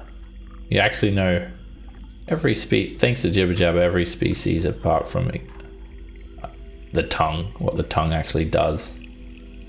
I presume Jibber-Jabber gave you a rundown of everything else. I mean, Scamp would have been really interested in it 'cause it's the first like nature-oriented stuff that we've come across since Undermountain. So, And so yeah, Jibber-Jabber will allow you to like harvest funguses here, so you can start off with like whatever one you want. So you go through and start harvesting Trilmac, and you get 10 pounds of Trilmac.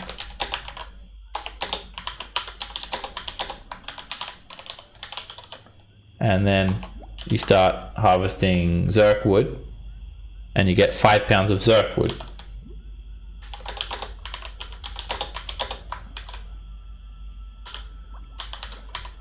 Then you start harvesting Barrel Stalk, and you get 8 gallons of water and 6 pounds of food.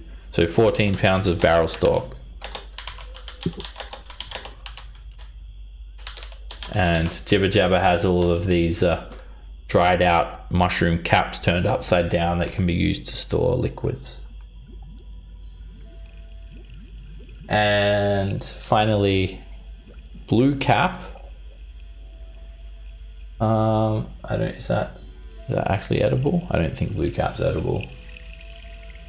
Yeah. Oh. you said you can It mush says it you into can- bread. Yeah, it's not very 1 loaf is equivalent to a pound of food. It's not a very efficient way to harvest. What But- about ripple bark? Ripple bark.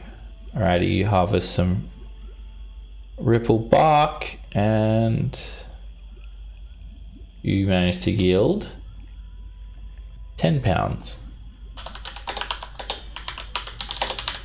More than enough to appease the alchemist for 2 potions.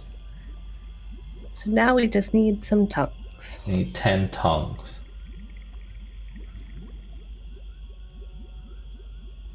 We'll have to venture out.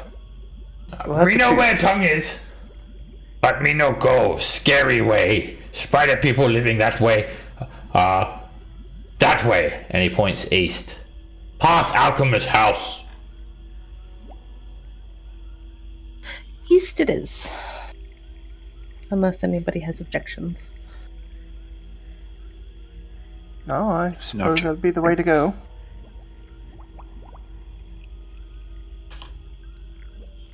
You guys get another 400 XP each as well, just for general role playing and whatnot. Has anyone got the total? 21, Uh, 6, 18. That'd be 2161. Okay. Yep. Getting close to level 7. Woohoo! 1400 shy. Well, a little less than 1400. Alright, Jibber-Jabber takes you through the forest once more, and he'll go no further than the cave before the alchemist's lab.